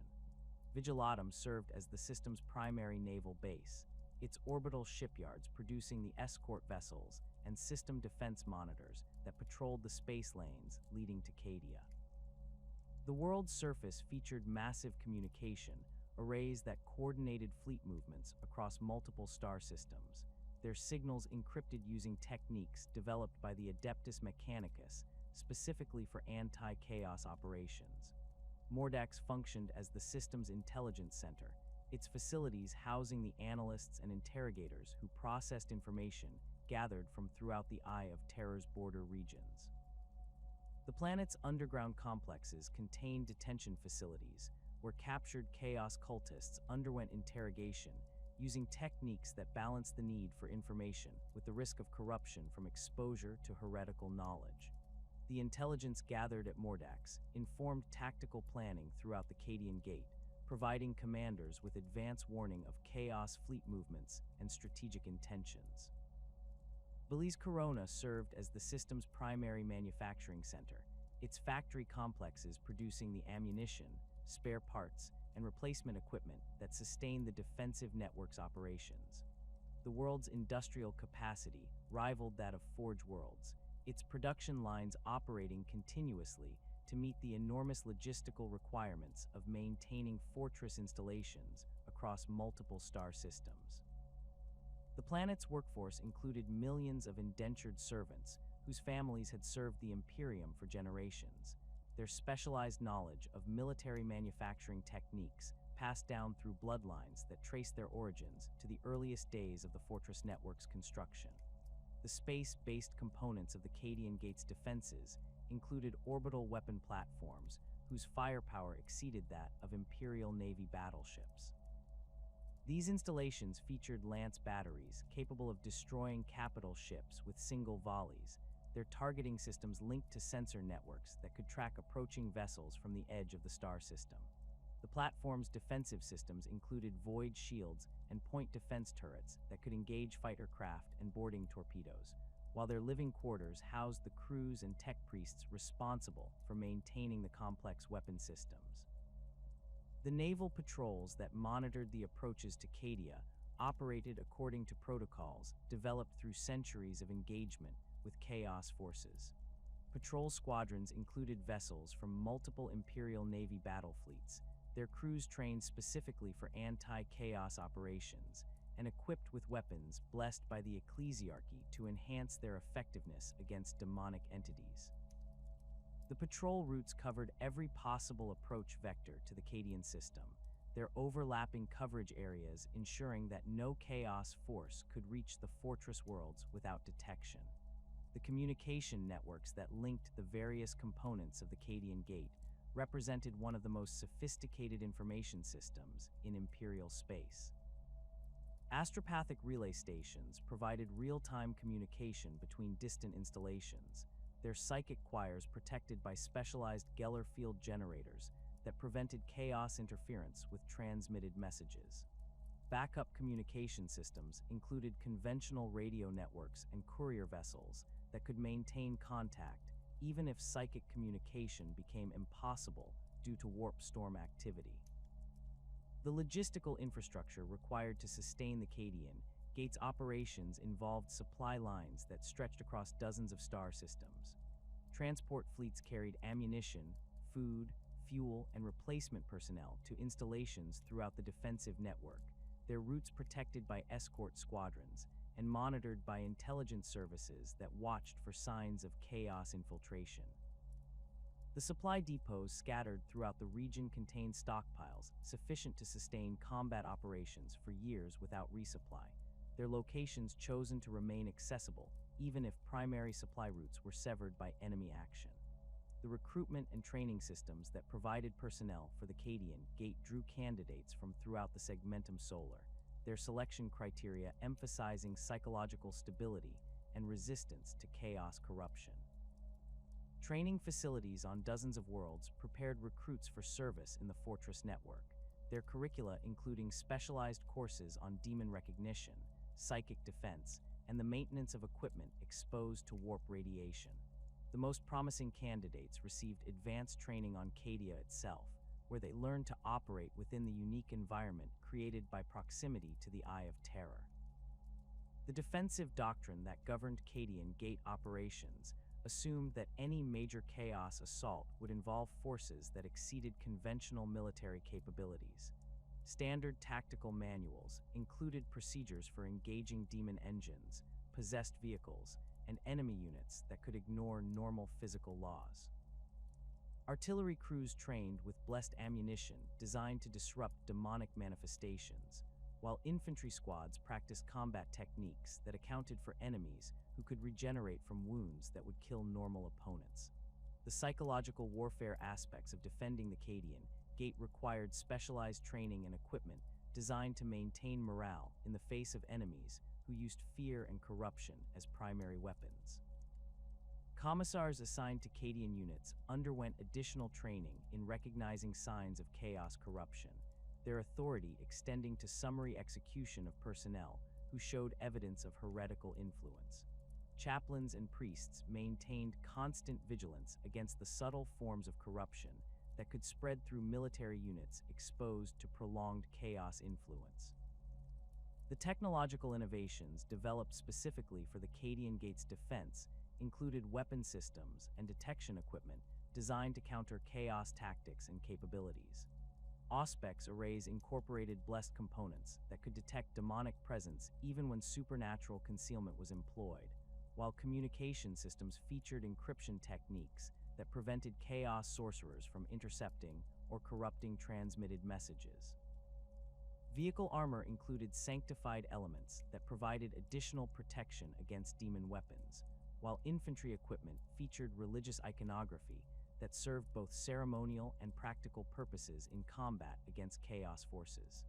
The Imperial response to the Eye of Terror's malevolent presence required the development of specialized military organizations and defensive strategies unlike anything previously conceived in human warfare. The conventional forces that had conquered the galaxy during the Great Crusade proved inadequate when faced with enemies that could manipulate reality itself, summon demons from the warp, and corrupt loyal servants through mere proximity to their blasphemous presence. The Imperium's adaptation to this new form of warfare demanded the creation of institutions specifically designed to combat supernatural threats while maintaining the secrecy necessary to prevent widespread panic among the general population. The Ordo Malleus emerged from the broader Inquisition as the primary imperial organization responsible for combating demonic incursions and chaos corruption. Founded in the aftermath of the Horus Heresy, when the full extent of chaos influence became apparent to imperial leadership, the Ordo Malleus developed expertise in identifying, tracking, and eliminating threats that operated according to principles beyond conventional military understanding.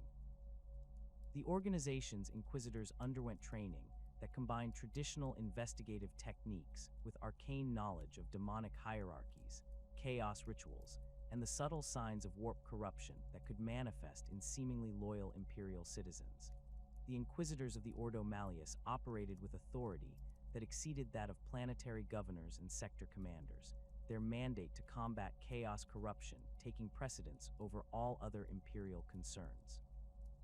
This extraordinary power proved necessary when dealing with threats that could spread through normal command structures, turning loyal officers into unwitting agents of the dark gods while maintaining the appearance of continued loyalty to the Emperor. The Inquisitors' ability to requisition entire Imperial Guard regiments, commandeer naval vessels, and even demand the cooperation of Space Marine chapters reflected the Imperium's recognition that chaos corruption represented an existential threat to human civilization.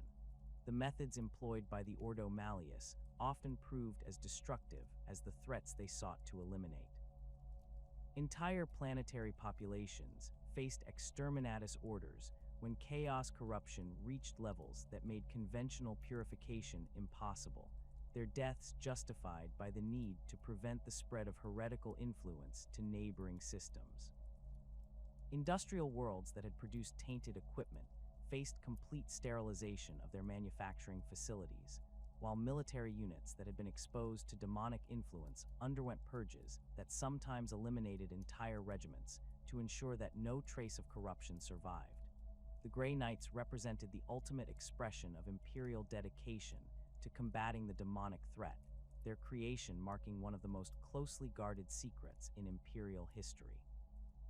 Founded by the Emperor himself during the final days of the Horus Heresy, this chapter of Space Marines underwent genetic and psychic modifications that made them uniquely suited for warfare against entities from the warp. Unlike other Space Marine chapters, every Grey Knight possessed psychic abilities that had been carefully cultivated and trained to resist chaos corruption, while providing them with weapons that could harm demons in ways that conventional armaments could not. The recruitment process for the Grey Knights differed fundamentally from that of other Space Marine chapters. Candidates were selected not just for physical prowess and mental resilience, but for psychic potential that could be developed into specific abilities useful against demonic opponents. The selection criteria were so stringent that entire worlds might be screened to find a single suitable candidate, their populations subjected to tests that identified individuals with the rare combination of psychic talent and incorruptible character necessary for induction into the chapter. The training regimen undergone by Grey Knights aspirants lasted decades and included exposure to controlled demonic manifestations that would drive ordinary humans insane. These exercises taught the recruits to recognize different types of demons, understand their weaknesses, and develop the mental disciplines necessary to resist corruption attempts that could subvert even the strongest-willed individuals.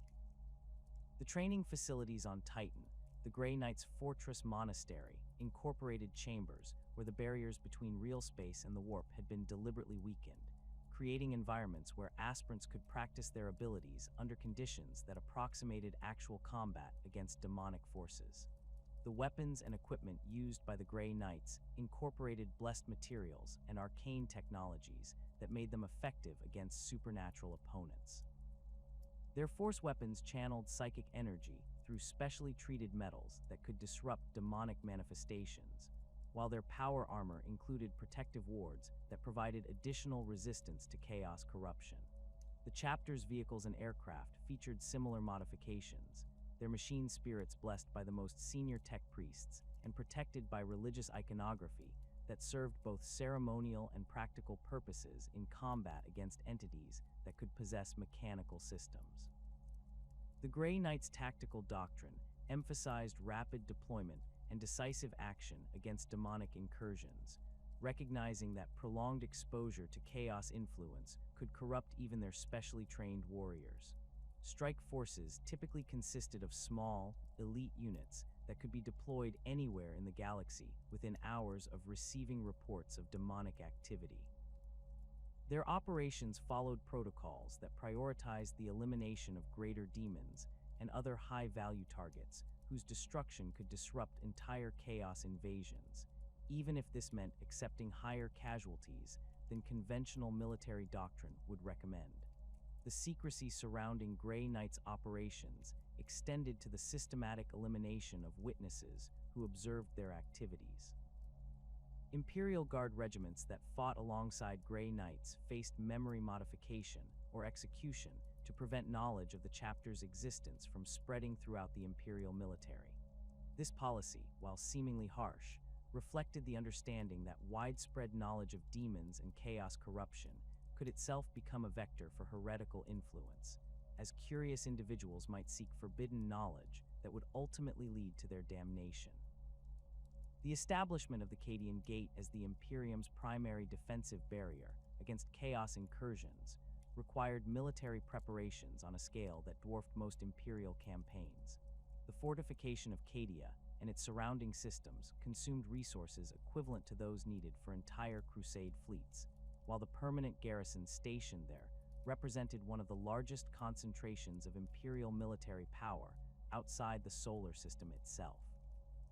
The defensive network that emerged from these preparations incorporated lessons learned from every major engagement with chaos forces since the Horus Heresy, creating a multi-layered system designed to contain threats that conventional military doctrine could not adequately address. The massive military buildup required to contain the chaos threat involved the permanent deployment of dozens of Imperial Guard regiments, multiple Space Marine chapters, and substantial Imperial Navy assets to the Cadian Gate region. These forces underwent specialized training that prepared them for combat against enemies who could ignore normal physical laws, regenerate from wounds that would kill ordinary opponents, and corrupt loyal soldiers through psychological warfare techniques that exploited fundamental human fears and desires. The training programs developed for these units became templates that were eventually adopted throughout the Imperial military for forces that might encounter chaos opposition. The logistical infrastructure required to support this massive military presence involved supply lines that stretched across multiple sectors, their routes protected by escort fleets and monitored by intelligence services that watched for signs of chaos infiltration. The ammunition requirements alone necessitated the construction of specialized manufacturing facilities that could produce blessed rounds, sanctified explosives, and other weapons designed specifically for anti-demon warfare. These facilities operated under security protocols that exceeded those used for the most sensitive Imperial projects, their workers subjected to regular screening for signs of corruption, while their products underwent blessing rituals that involved senior members of the ecclesiarchy. The command structure that governed Cadian Gate operations integrated representatives from multiple Imperial organizations, creating a unified hierarchy that could coordinate responses to threats that might require expertise from different specialties. Ordo Malleus Inquisitors worked alongside Imperial Guard generals and Space Marine captains, their combined knowledge allowing for tactical planning that accounted for both conventional military factors and the supernatural capabilities of chaos forces. This integration required the development of new communication protocols and operational procedures that balanced the need for security with the requirements of effective military coordination. Lord Castellan Ursarkar Creed emerged as one of the most significant Imperial commanders in the defense of the Cadian Gate, his tactical innovations and leadership abilities earning him recognition throughout the Imperial military hierarchy. Creed's approach to warfare emphasized flexibility and adaptation, recognizing that combat against Chaos forces often required abandoning conventional tactical doctrine in favor of improvised solutions that could counter supernatural threats. His ability to coordinate complex operations involving multiple Imperial organizations made him uniquely suited for command positions, where success depended on integrating diverse military assets into cohesive fighting forces. Creed's tactical genius manifested most clearly in his development of defensive strategies that could channel Chaos assaults into predetermined killing zones while maintaining the flexibility needed to respond to unexpected enemy capabilities. His defensive plans incorporated multiple fallback positions and alternative command structures that could maintain operational effectiveness, even if primary installations were compromised by demonic influence or direct assault. The tactical manuals he developed became standard references throughout the Imperial Guard, their emphasis on adaptability and combined arms coordination proving effective against a wide range of enemy types. The Lord Castellan's leadership during multiple Black Crusades demonstrated his ability to maintain unit cohesion and morale under circumstances that would break lesser commanders. His presence on the battlefield inspired ordinary soldiers to extraordinary acts of courage, while his tactical acumen allowed Imperial forces to achieve victories against opponents who possessed significant advantages in raw military power. Creed's understanding of Chaos tactics and capabilities, gained through decades of combat experience, made him one of the few Imperial commanders who could anticipate enemy actions and develop countermeasures before Chaos forces could exploit their supernatural advantages. Saint Celestine represented a different but equally important aspect of Imperial resistance to Chaos corruption, her manifestation demonstrating that the Emperor's power could still intervene directly in mortal affairs when the need was greatest. The Living Saint's appearances on battlefields throughout the Eye of Terror's border regions provided Imperial forces with a supernatural ally whose abilities could match those of demon princes and other high-ranking Chaos entities. Her presence served both tactical and morale purposes, as her miraculous abilities could turn the tide of battles, while her very existence proved to Imperial soldiers that their faith in the Emperor was not misplaced. The phenomena surrounding Saint Celestine's manifestations defied conventional understanding, as she appeared to possess the ability to resurrect herself after suffering wounds that should have been immediately fatal.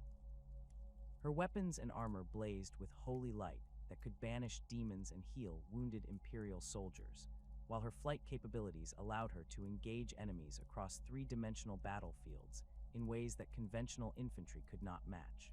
The tactical advantages provided by her presence extended beyond her personal combat abilities, as her inspirational effect on nearby Imperial forces often resulted in combat performance that exceeded normal human limitations.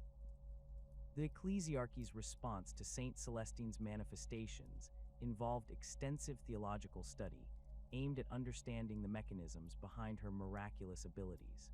The Church's scholars developed doctrines that explained her powers as direct manifestations of the Emperor's will, while their investigations into her background and origins provided insights into the conditions that might allow similar manifestations to occur elsewhere.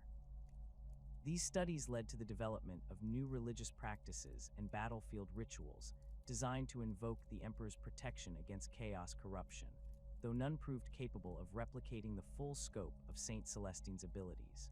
The role of the Imperial Navy in maintaining the blockade around the Eye of Terror required the permanent deployment of entire battle fleets to patrol duties that could last for decades without relief.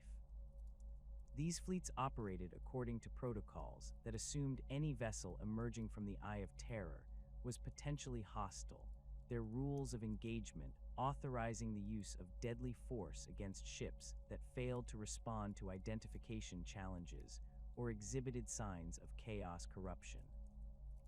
The naval forces assigned to blockade duties underwent specialized training that prepared them for combat against enemies who might employ demon engines, possessed vehicles, or supernatural abilities that could compromise ship systems.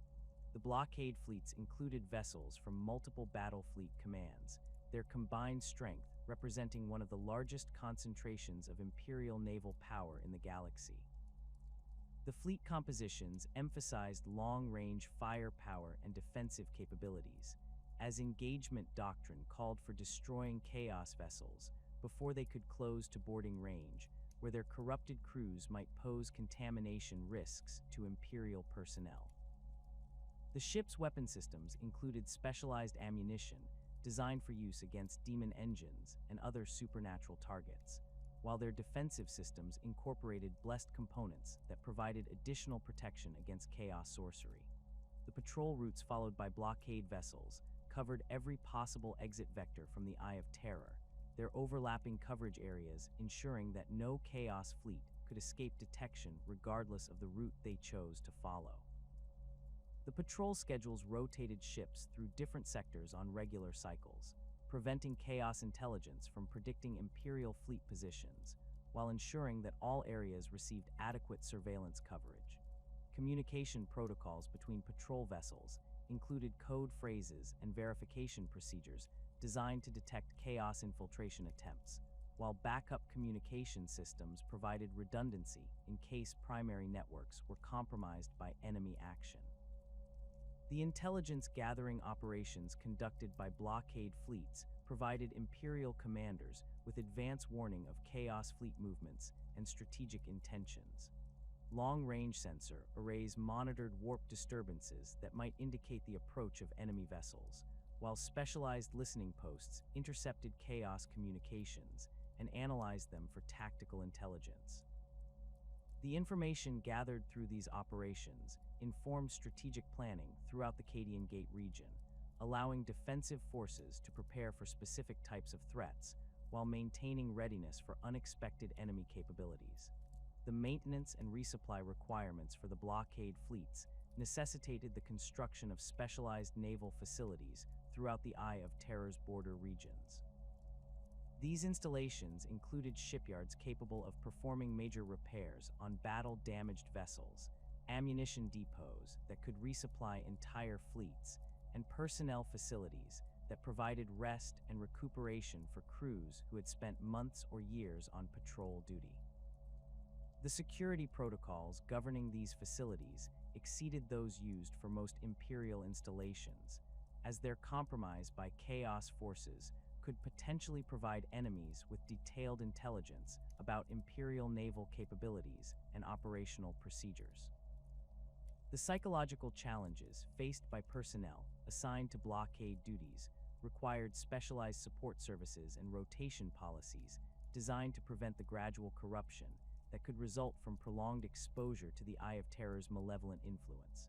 Medical facilities throughout the blockade zone included personnel trained to recognize the early signs of chaos corruption, while chaplains and commissars maintained constant vigilance against heretical influence among ship crews.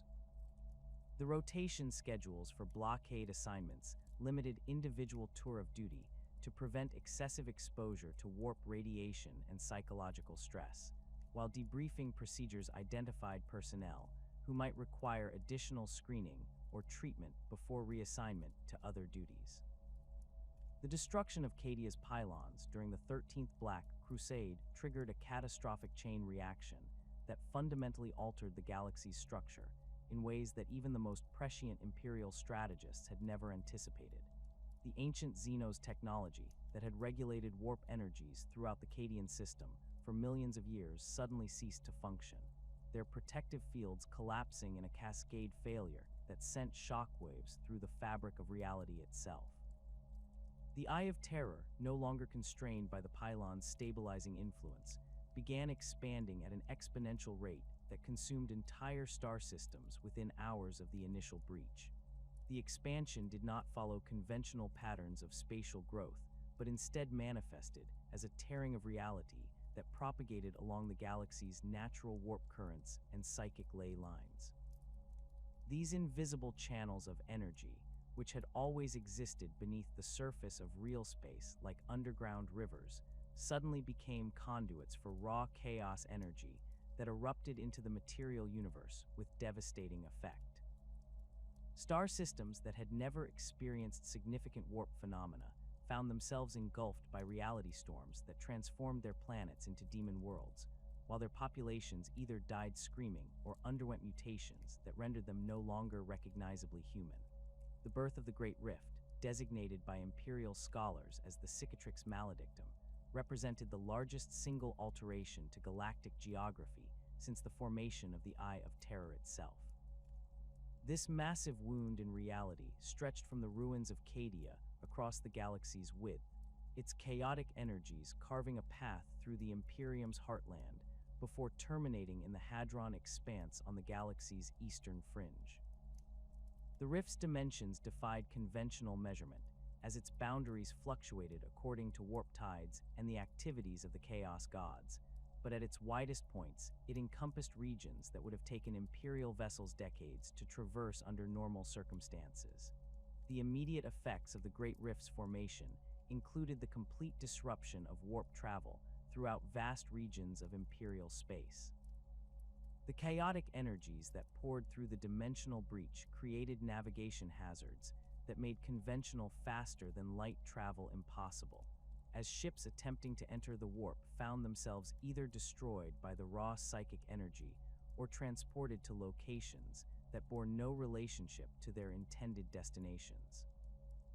Entire Imperial Navy battle fleets disappeared without trace when their navigators attempted to plot courses through regions affected by the rift's influence, their vessels presumably lost in the howling chaos of the Immaterium.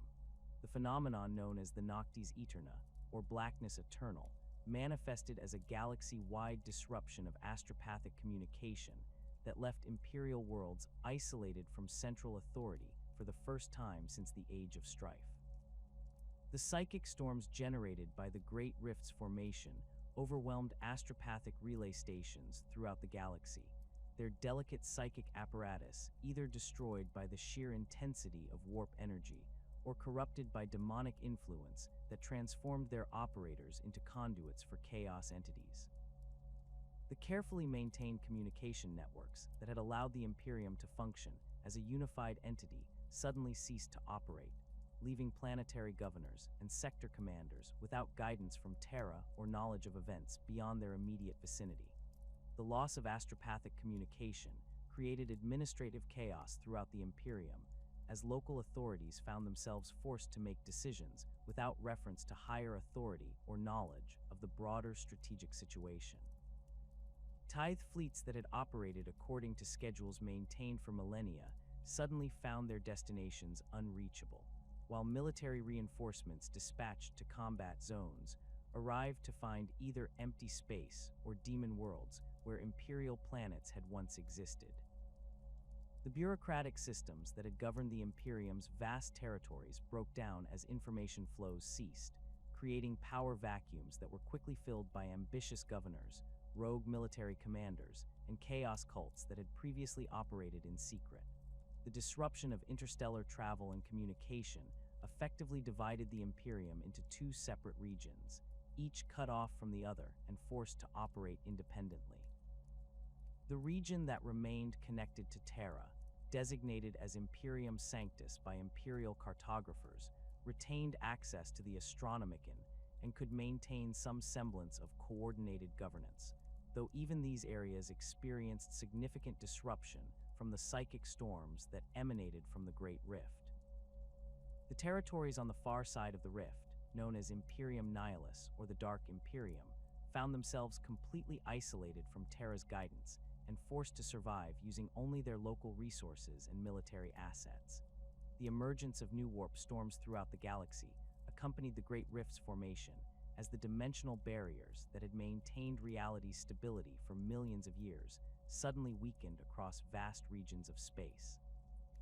These storms manifested as localized tears in reality, that allowed demonic entities to pour through into the material universe without the need for complex summoning rituals or psychic conduits. Worlds that had never experienced significant chaos activity found themselves facing demon incursions that could manifest anywhere on their surfaces, their defenders unprepared for enemies that could ignore conventional physical laws while wielding weapons that could wound souls as well as bodies. The new warp storms displayed characteristics that differed significantly from the stable anomalies that had existed prior to the Great Rift's formation. These phenomena appeared and disappeared according to patterns that defied Imperial attempts at prediction, their boundaries shifting constantly as they fed on the psychic emanations generated by the fear and despair of nearby populations.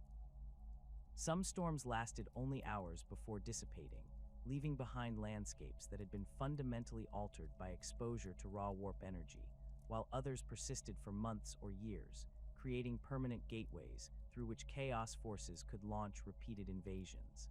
The demon incursions that accompanied these new warp storms overwhelmed planetary defense forces that had been trained primarily for combat against conventional enemies.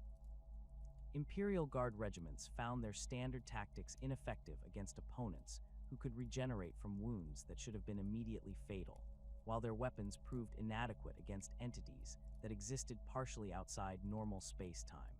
The psychological impact of facing supernatural enemies proved as devastating as their physical capabilities, as entire military units broke and fled when confronted with horrors that their training had never prepared them to encounter.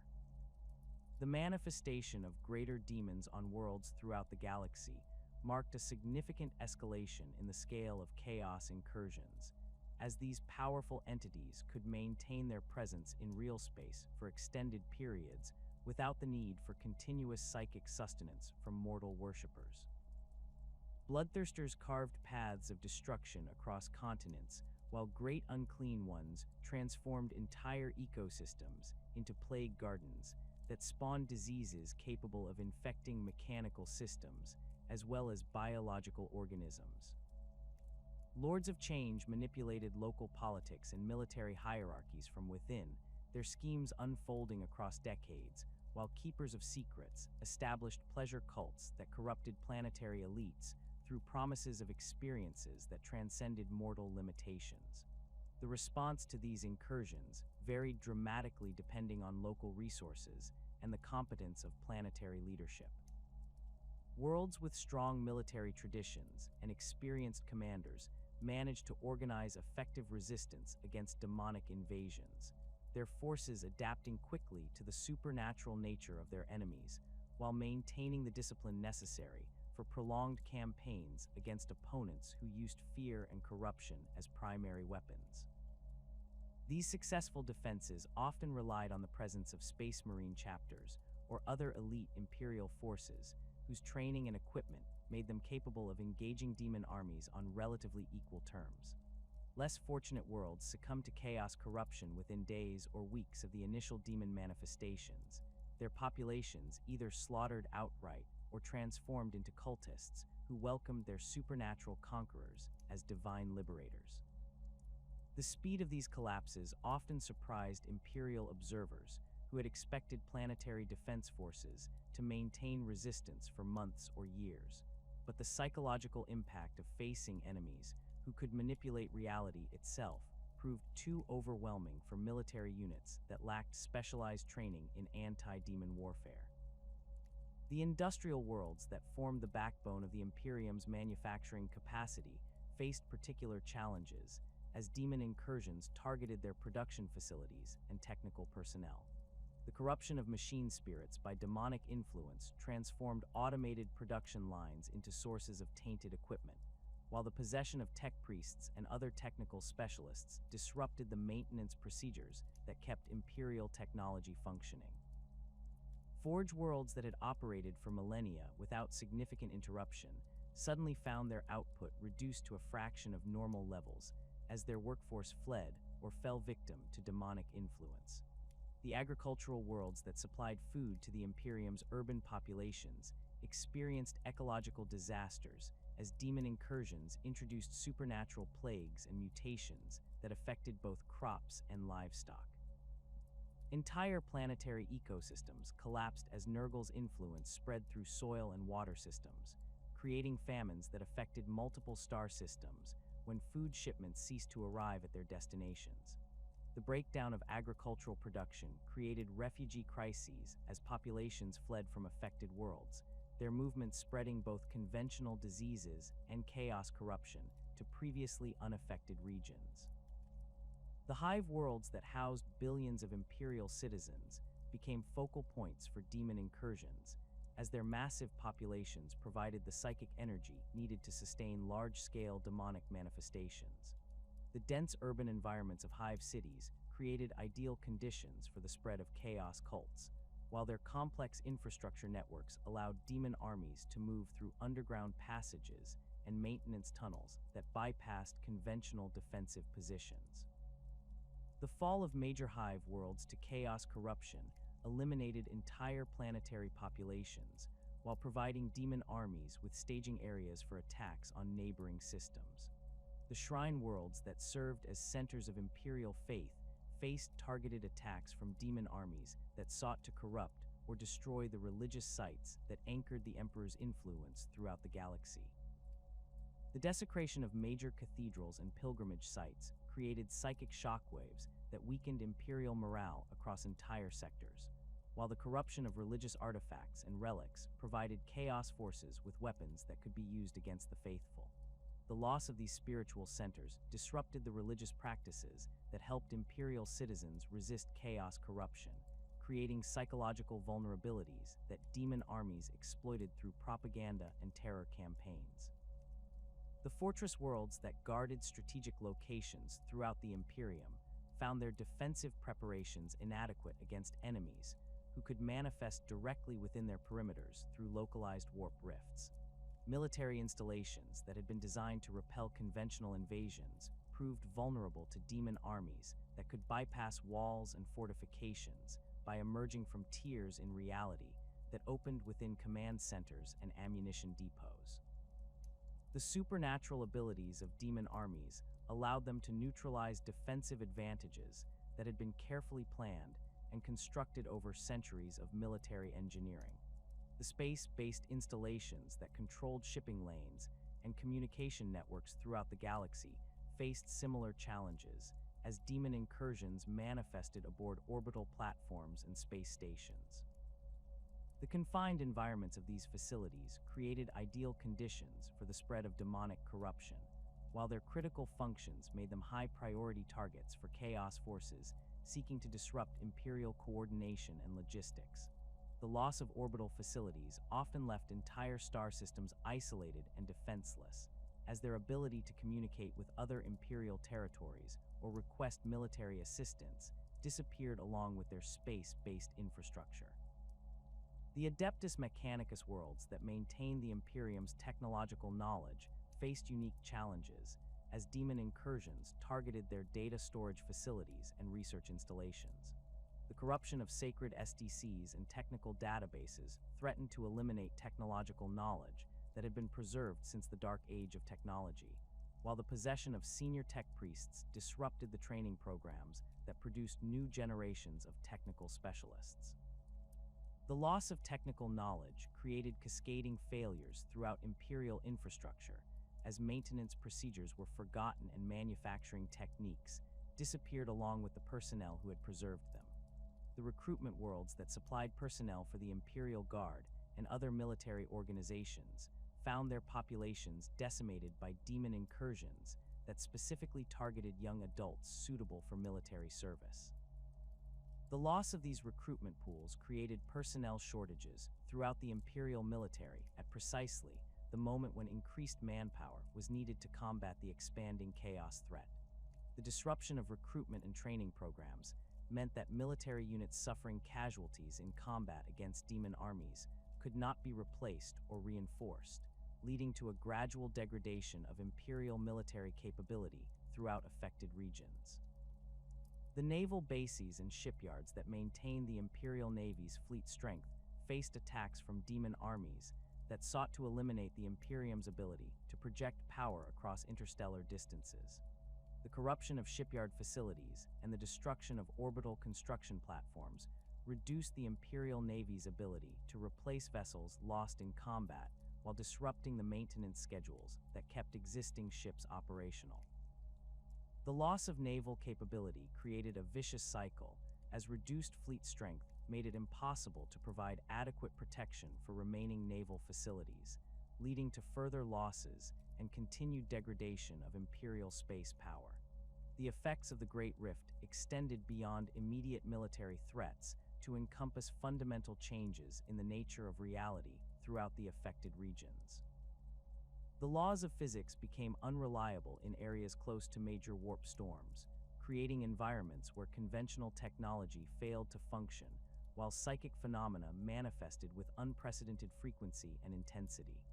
These reality distortions affected everything from basic chemistry to complex mechanical systems, forcing Imperial forces to adapt their tactics and equipment to function in conditions that defied conventional scientific understanding.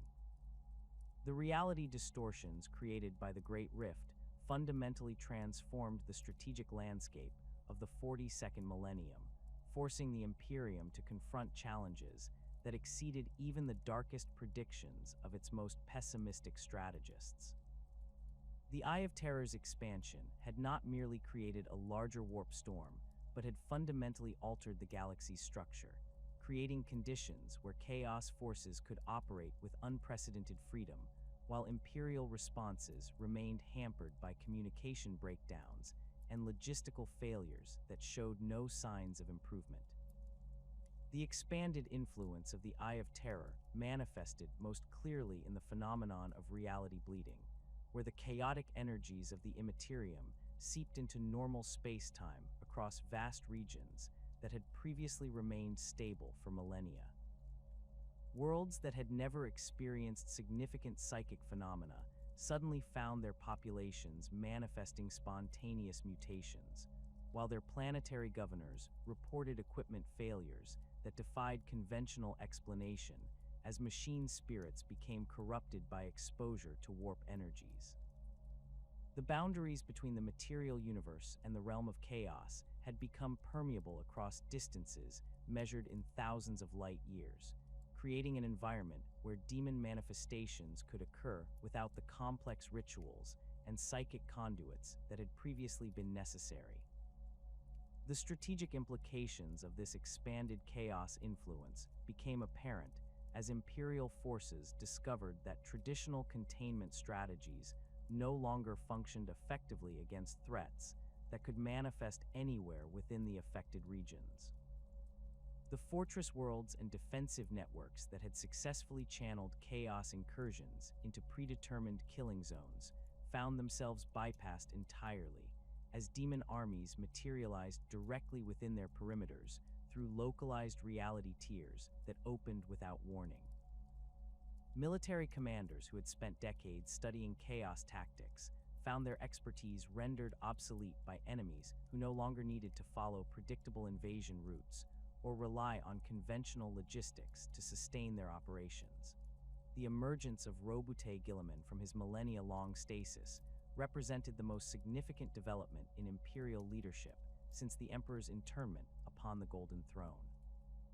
The Primarch's resurrection, accomplished through a combination of Eldar sorcery and ancient Imperial technology, provided the Imperium with a leader whose strategic vision and administrative capabilities had been proven during the Great Crusade's most successful campaigns. Guilliman's return coincided with the galaxy's darkest hour, his awakening occurring just as the Great Rift's formation threatened to tear apart the Imperium's remaining unity and leave humanity defenseless against the expanding chaos threat. The Lord Commander's assessment of the Imperium's current state revealed the extent to which 10 millennia of bureaucratic stagnation and religious dogma had weakened the empire he had helped to build. The efficient administrative systems he had established during the heresy's aftermath had calcified into rigid hierarchies that prioritized procedure over results, while the rational approach to governance that had characterized the early Imperium had been replaced by superstitious practices that often hindered rather than helped effective decision-making. Guilliman's efforts to reform these systems faced resistance from entrenched interests that viewed any change as potential heresy, creating internal conflicts that diverted resources from the urgent task of combating the Chaos expansion. The Indomitus Crusade launched by Guilliman represented the largest imperial military operation since the Great Crusade itself, its scope encompassing multiple simultaneous campaigns across both sides of the Great Rift. The Crusade's primary objectives included re-establishing contact with isolated imperial territories, reinforcing worlds that remained under imperial control, and launching counterattacks against Chaos forces that had expanded their influence during the period of imperial disarray. The scale of these operations required coordination between military assets that had not worked together since the Horus Heresy, as Space Marine chapters, Imperial Guard regiments, and Adeptus Mechanicus forces combined their capabilities under unified command structures. The Primaris Space Marines developed by Archmagos Belisarius Call provided the Indomitus Crusade with enhanced capabilities that proved crucial in combat against the strengthened Chaos forces that had emerged from the Eye of Terror's expansion. These genetically improved warriors possessed physical capabilities that exceeded those of traditional Space Marines, while their equipment incorporated technological advances that had been developed in secret during the 10 millennia since the heresy.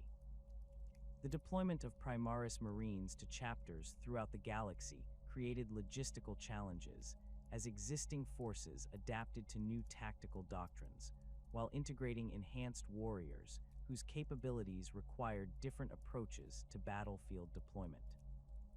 The establishment of new fortress worlds along the Great Rift's borders became a primary focus of Imperial reconstruction efforts, as traditional defensive strategies required adaptation to counter threats that could manifest through dimensional rifts rather than conventional invasion routes. These installations incorporated lessons learned from the fall of Cadia, their designs emphasizing redundant command structures and distributed defensive systems that could continue operating even if primary facilities were compromised by demon incursions. The construction of these fortresses consumed resources on a scale that strained the Imperium's already overtaxed manufacturing capacity, while their garrison requirements competed with other military operations for personnel and equipment. The Vigilus campaign demonstrated both the potential and limitations of Imperial responses to the post-Rift strategic environment. The Hive world's position near the Nachmund Gauntlet, one of the few stable passages through the Great Rift, made it a crucial strategic objective for both Imperial and Chaos forces seeking to control movement between the galaxy's divided halves. The massive military buildup that occurred on Vigilus attracted attention from multiple Chaos warbands, orc invasions, and other threats that converged on the world simultaneously, creating a multi-sided conflict that tested Imperial coordination capabilities under the most challenging circumstances. The defense of Vigilus required the deployment of multiple Space Marine chapters, dozens of Imperial Guard regiments, and substantial Adeptus Mechanicus forces, their combined strength representing one of the largest Imperial military concentrations since the Indomitus Crusade's launch. The campaign's complexity increased as different enemy factions pursued conflicting objectives, while Imperial forces struggled to maintain unity of command among diverse military organizations with different tactical doctrines and operational priorities.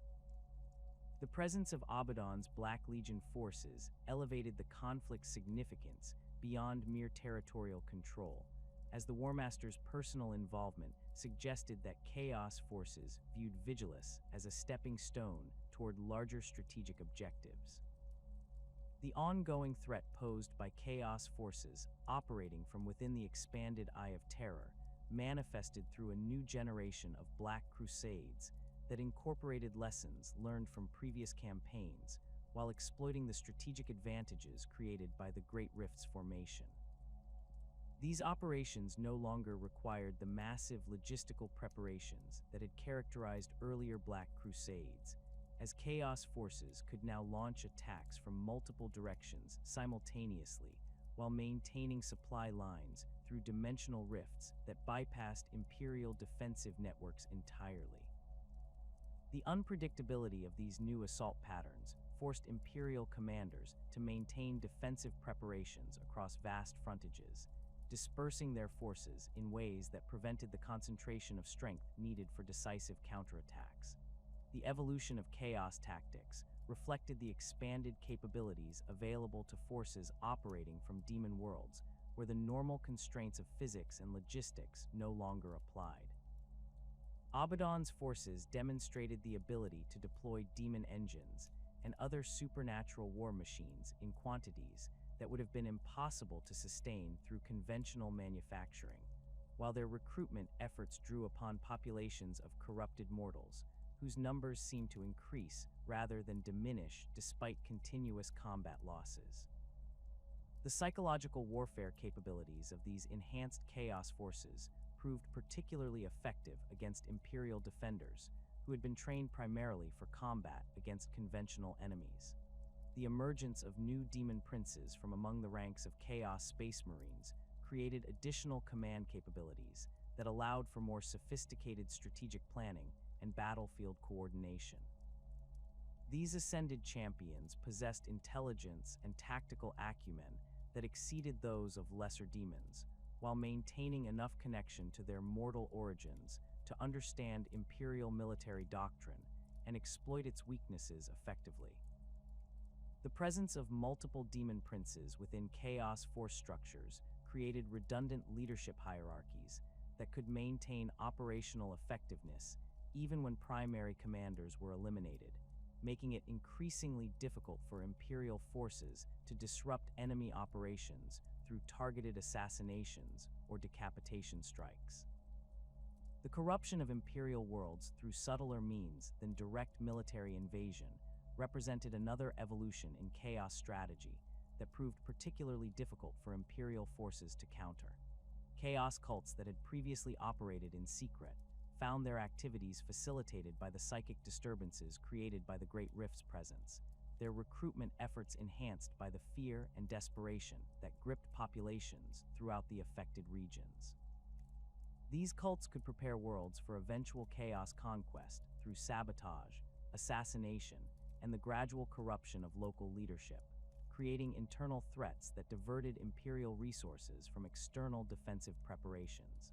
The prophetic implications of the Great Rift's formation and the Eye of Terror's continued expansion suggested that the galaxy faced an existential crisis whose resolution would determine the future of human civilization. Imperial scholars who studied the phenomenon's progression patterns identified trends that indicated accelerating expansion rates, with new warp storms appearing at increasing frequencies, while existing anomalies grew larger and more stable over time. The mathematical models developed by these researchers suggested that current expansion rates could eventually result in the complete merger of realspace and the Immaterium throughout vast regions of the galaxy. The theological implications of these developments created doctrinal challenges for the Imperial Creed as religious authorities struggled to explain how the Emperor's protection could allow such widespread chaos expansion to occur. Some factions within the ecclesiarchy interpreted the crisis as a test of faith that would ultimately strengthen the Imperium through adversity, while others viewed it as evidence that humanity's sins had finally provoked divine judgment that could only be appeased through increased devotion and sacrifice. These theological debates influenced imperial policy at every level, as religious considerations often took precedence over purely military or administrative concerns in decision-making processes. The potential for complete galactic consumption by chaos forces represented the ultimate nightmare scenario that drove imperial strategic planning throughout the Dark Millennium. The precedent established by the Eye of Terror's original formation demonstrated that sufficiently powerful psychic trauma could permanently alter the fabric of reality across interstellar distances, while the Great Rift's creation proved that such alterations could propagate throughout the galaxy under the right conditions. The possibility that future catastrophes might trigger cascading failures that consumed all of real space motivated extreme measures in imperial defensive planning, including contingency protocols for the evacuation of Terra itself if chaos expansion reached the solar system. The development of new technologies and tactics specifically designed to combat reality distortions became a priority for Imperial research institutions, though progress remained limited by the fundamental incompatibility between rational scientific methods and the chaotic nature of warp phenomena. The most promising research focused on the ancient pylon technology that had originally contained the Eye of Terror, with Adeptus Mechanicus expeditions dispatched to investigate similar Xenos artifacts throughout the galaxy. These investigations faced enormous risks, as the research sites often lay within or near chaos-controlled territories, while the alien nature of the technology made it difficult to understand or replicate using Imperial manufacturing techniques. The long-term survival of human civilization increasingly depended on the Imperium's ability to adapt its institutions and strategies to function effectively in a galaxy where chaos influence had become a permanent feature of the strategic environment. The rigid hierarchies and bureaucratic procedures that had maintained Imperial unity during periods of relative stability proved inadequate for responding to threats that could manifest anywhere without warning, while requiring rapid decision-making and tactical flexibility. The reforms initiated by Guilliman represented the beginning of this adaptation process, but their ultimate success remained uncertain as entrenched interests continued to resist changes that threatened their traditional sources of power and influence. The role of the Space Marines as humanity's primary defenders against chaos corruption took on increased importance as conventional Imperial Guard forces proved inadequate for sustained combat against supernatural enemies. The expansion of Space Marine recruitment and the deployment of Primaris reinforcements throughout the galaxy represented attempts to address this capability gap, but the scale of the chaos threat exceeded what even enhanced Space Marine forces could realistically contain. The development of new tactical doctrines that could effectively integrate Space Marine capabilities with other Imperial military assets became crucial for maximizing the effectiveness of limited elite forces against overwhelming enemy numbers. The future of the galaxy hung in the balance as the forces of order and chaos prepared for conflicts that would determine whether human civilization could survive in a universe where the barriers between reality and nightmare had been permanently weakened. The Eye of Terror stood as both the source of humanity's greatest threat and a constant reminder of the price of corruption, its malevolent presence serving as a warning that the eternal war between order and chaos would continue until one side achieved final victory. The outcome of this cosmic struggle remained uncertain, but the stakes could not be higher. The survival of humanity itself depended on the Imperium's ability to contain the darkness that threatened to consume everything in its path. The Dark Millennium had begun, and with it came the realization that the galaxy's future would be shaped by humanity's response to challenges that exceeded anything faced during the previous 10,000 years of Imperial history. The Eye of Terror's expansion marked not just a military crisis, but a fundamental transformation of the universe itself, creating conditions where the very nature of reality had become a battlefield upon which the fate of all sentient life would ultimately be decided.